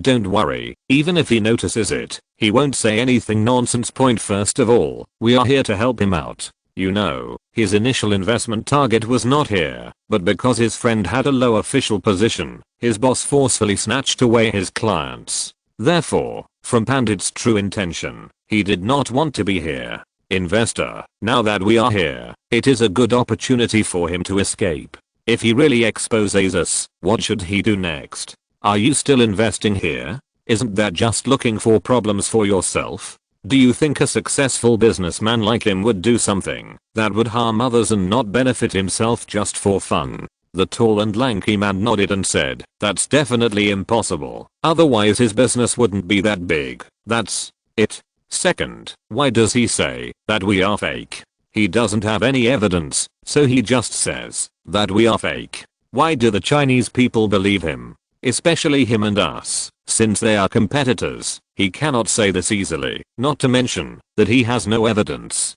Even if he has evidence, the Chinese would think that he is deliberately slandering us in order to seize this project. Old Bergkamp continued. The tall and lanky man thought about it for a moment and then said, but what if he contacts the people at DSM and asks them to come forward to expose us? Old Bergkamp shook his head and said, this is even more impossible. First, as I said just now, there is no need for him to do that. Second, it is not that we have no eyeliners at DSM. If we really take action, we will know immediately, and it will be too late to run away. The tall and thin man let out a long sigh of relief and said, that's good. I was really scared to death just now. Now that I hear you say this, boss, I feel much more at ease. Ah, you sure? It's good to be sure, but we have to be prepared for both. On the one hand, we need to step up cooperation talks with the Chinese, and on the other hand, we tell DSM's eyeliners to keep an eye on the news during this period. Don't slip away, our safety depends on him. Also, don't worry about money, give more to Yang Cheng. This guy, although he is not a good person, he is the one who can help us the most at this time. Old Bergkamp is right. The reason why Yang Cheng is working so hard to help them is, on the one hand, for the sake of performance, and also because the Dutch are more sensible than Indians. He was extremely satisfied with the generous hard-earned money. The tall and lanky man nodded and agreed. Don't worry, boss, I'll send him an email right away. Just when both of them felt that things had stabilized, the last member who had been silent suddenly asked, boss, there is one thing I don't understand. Why don't you just want the girl sent by the Chinese? As soon as he heard this, old Bergkamp became furious, pointed at his nose and cursed, you stupid guy. Besides eating and women, can you think about anything else? Yes? Let me ask you, why are we here? We are here to make money, not to play with women. You also know that the woman was sent here by the Chinese. What if you accidentally leak our secret? Then aren't all our big things happening to you? Can't you just endure it? When you have money, what kind of woman do you want to find but can't find?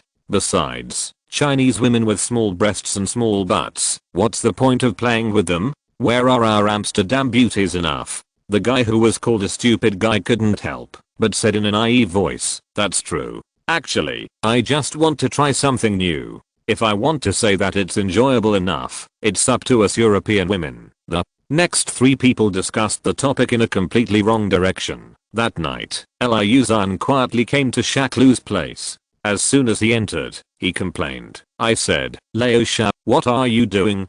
You are sneaking around like an underground party. Seeing Shakru pretending deliberately with a confused look on his face, Liu Zhan finally came to his senses and explained, I forgot that you don't know what the underground party means. It's just like the secret contacts of agents like 007. Do you understand 007? Of course I know 007, and I like James Bond played by Pierce Brosnan the most. I feel that only he has that kind of temperament. At this point, Shakru paused and then continued, but Liu, I came to you today to tell you our good news. Good news? What good news? Are you planning to leave Harbin and go back to Key with me tomorrow? Liu Zhan said excitedly. Shakru shook his head and said, on the contrary, I plan to invest in Harbin this time and not go to Key. Before he finished speaking, Liu Zhan shouted in shock, what? Stay here to invest? Not going to Key? This is also good news for me. Isn't this completely bad news? I say Alyosha, you did a bad thing. You didn't change your mind just because someone gave you a little girl. You are a guy who forgets his loyalty for the sake of beauty and has no brothers for women. Chapter 248, Exposing in Person. Seeing that Liu Zhan was getting more and more nonsense, Shakru quickly stopped him. Old Liu, can you listen to what I have to say? Then, he told Liu Zhan the whole thing.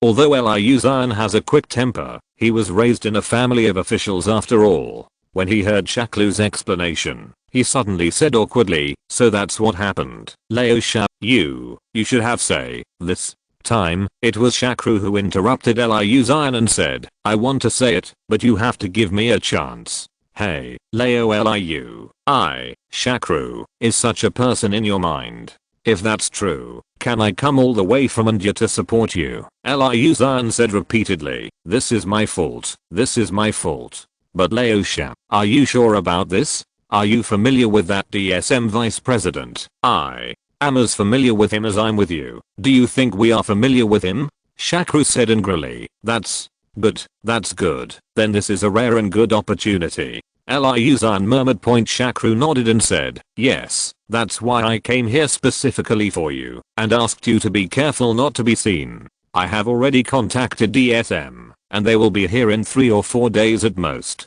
Now, you don't need me to teach you how to operate here, right? You have paved the road so well. If I still don't know how to go next, then I might as well stop being in the officialdom in the future. Liu Zhan promised, patting his chest. In the next few days, Liu Zhan and Shakru were stalling for time, both openly and covertly. Although the fake old Berg camp trio were privately anxious, they did not dare to show any trace on the surface for fear of the flaw was discovered, but they increased the bargaining chips in the negotiations. In addition, Yang Cheng, who had benefited from them, helped them jump up and down and communicated everywhere. Finally, the Harbin municipal government finally decided to sign a contract with Royal DSM.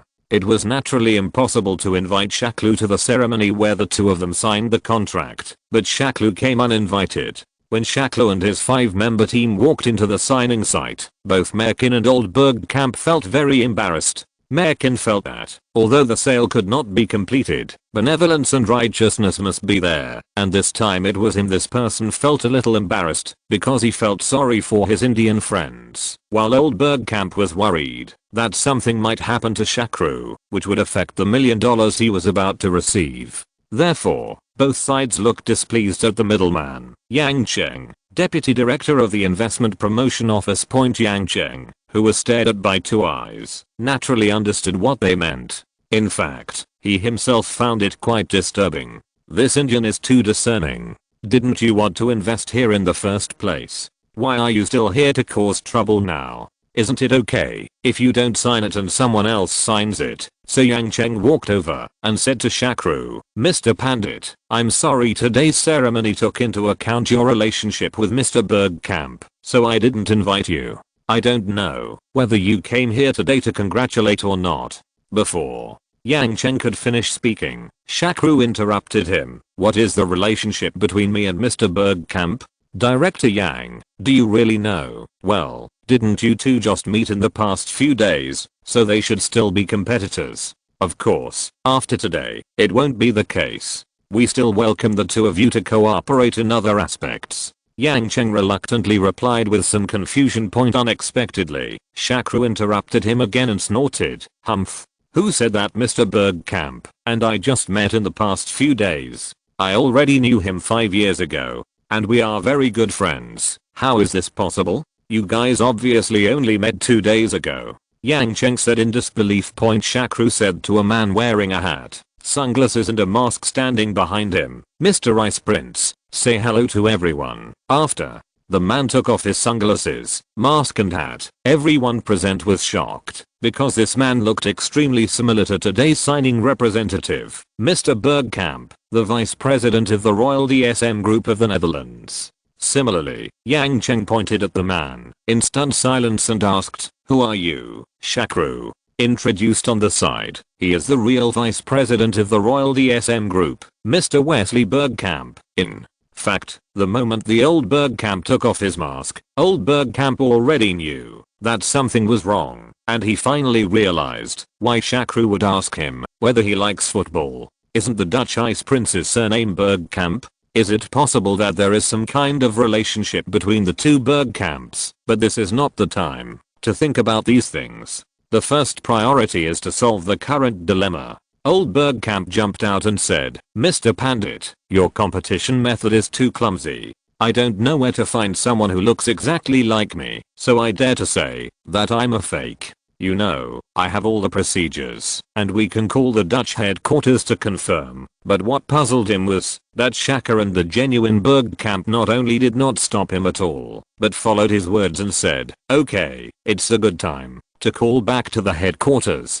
to confirm who is real and who is fake. And in order to convince you, you can make this call yourself, but remember to use the hands-free." Shakru's behavior made old Bergkamp feel a little unsure. In fact, he had kept this trick before he came. The operator on the other end of the phone was their accomplice. Once he called, the other end would naturally call a black cat a white cat and reverse black and white. But now Shakru and Bergkamp's attitude made him a little murmured. According to their IQ and experience, they should not let him dial the number, but now he is already riding a tiger and can't back down, so he has to gamble. So, after everyone came to the office next door, old Bergkamp dialed the phone with trembling fingers, and soon the other end of the phone came with a reply about this matter. "Hello, our group has not sent an inspection team to China recently. Mr. Bergkamp, the company's vice president, started his vacation in Italy on the 5th of this month. Now he has accepted a special mission and is on his way to China." Chapter 249, Exposing, Part 2. This is impossible. This call must have been answered by the operator you arranged. This is confusing right and wrong. Old Bergkamp said in panic. The real old Bergkamp spoke at this time. "You proposed a method of calling to verify your identity. You dialed the phone, and now you are the one who is claiming to be fake. I say this, Mr. Bergkamp, his character is really too bad. If you are willing to gamble, you have to admit defeat. Actually, I also know that you are waiting for the accomplice you arranged to testify for you after receiving the call, right? But unfortunately, he is now under the control of the headquarters, and the customer service number you dialed is not actually the real Royal DSM Group customer service number. You will know this with a little research." Old Bergkamp looked around, and sure enough, the people around him looked at them with something wrong. In fact, it is obvious that anyone who is not stupid now knows who is real and who is fake. After thinking quickly, he finally stamped his feet and said bitterly to his two accomplices, "Let's go. You want to leave now? Do you think this place is too simple?" Shakru said coldly on the side point before he finished speaking. HUOD, the stupid big man in the trio of liars, took out a pistol from his body, first fired a bang shot in the sky, then pointed at Shakru and said, "Now we want to leave. No one should have any opinions." Because his elbows and armpits were raised, no one was on guard against this move. Shakru and old Bergkamp looked at each other and had no choice but to duck out of the way. However, old Bergkamp still felt that he was not being justified, so he let the stupid guy take another hostage. Unexpectedly, the lustful stupid guy actually chose. When it came to the head of the relatively fragile Piva Bolivar, the result was self-evident. Pivabalova took advantage of her unpreparedness and grabbed the pistol with her bare hands and then cooperated with Sharapova. They took control of the 3 scammers and handed them over to the guards, who came after hearing the news. Merkin came over and said awkwardly, "Mr. Pandit, Mr. Bergkamp, I'm really sorry. It was our mistake this time that led to this ridiculous incident and brought you trouble. On behalf of the government, I would like to express my sincere apologies to both of you," Shakru quickly said politely. "Merkin, please don't say that. In fact, you are also victims. You were just deceived by these swindlers. And I came today without telling you, which is also very rude.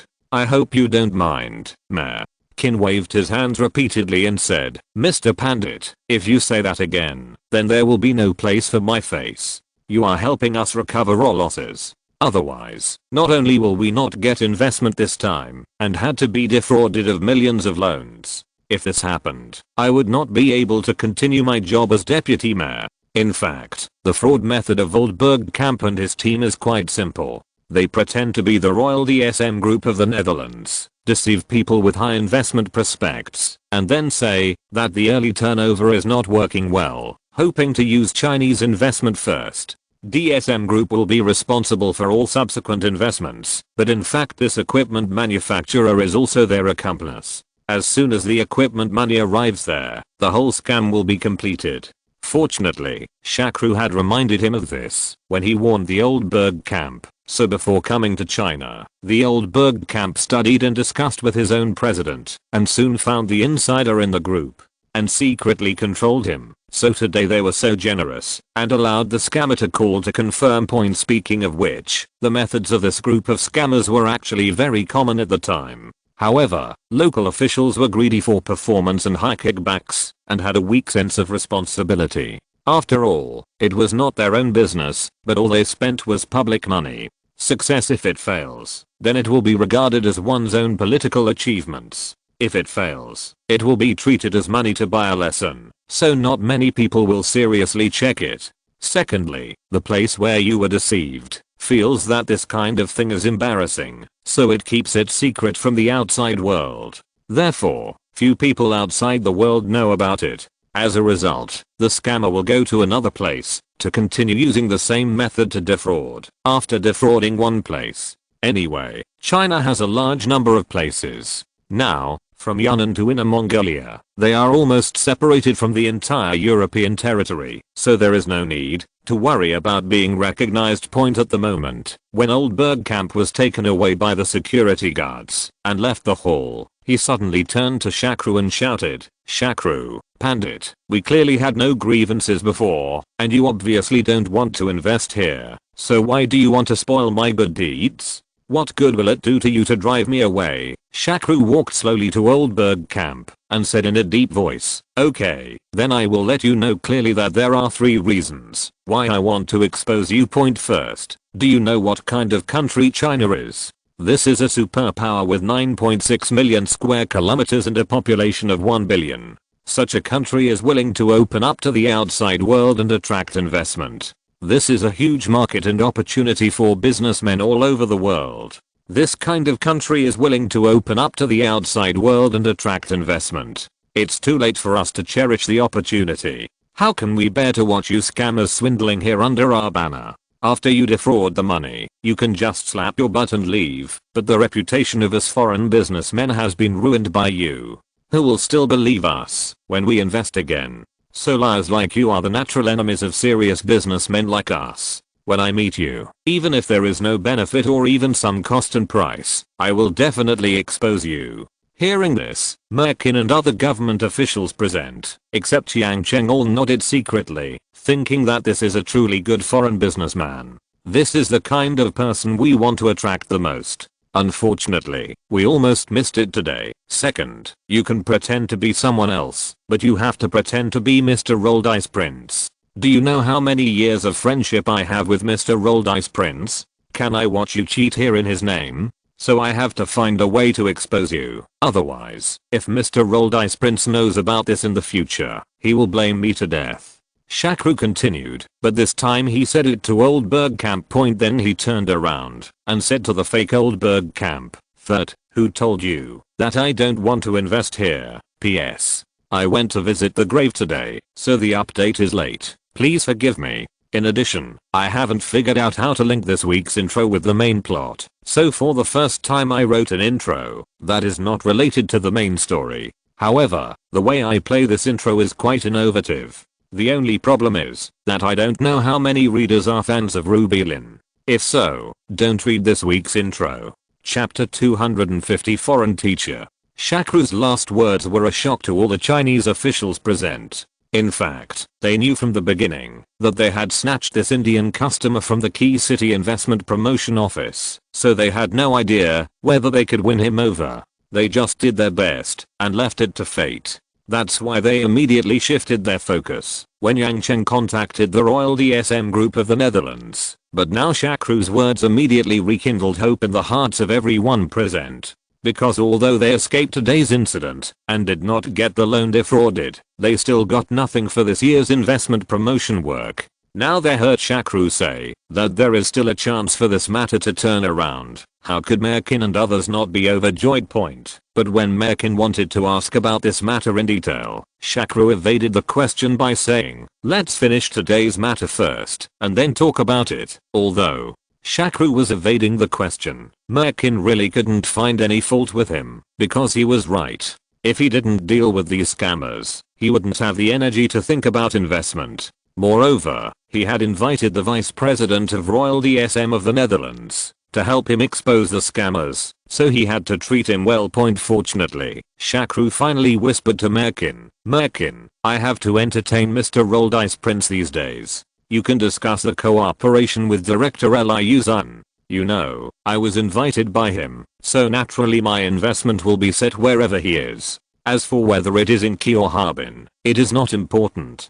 Do you understand what I mean? In China, those who can become deputy department level cadres are not simple roles. At least they are masters in human relations and understanding people's hearts." In addition, Shakru's advice is almost plain language, so Merkin naturally understands what to do. In fact, he only realized now. Yes, since Shakru came for Liu Zun, then if he is brought to Harbin, the investment will naturally go to Harbin. Why didn't he turn this corner before? It is much easier to snatch a person than to compete with a city government. Moreover, Yang Cheng is obviously going to be dismissed and investigated. If this position is vacant, it will be given to Liu Zun. If he is promoted from below, he will have to work hard to handle this matter, right? And from today's incident, this Indian is obviously a man who is loyal to his friends. Since he can be so kind to this Dutchman, he will definitely not ignore Liu Zun's opinions.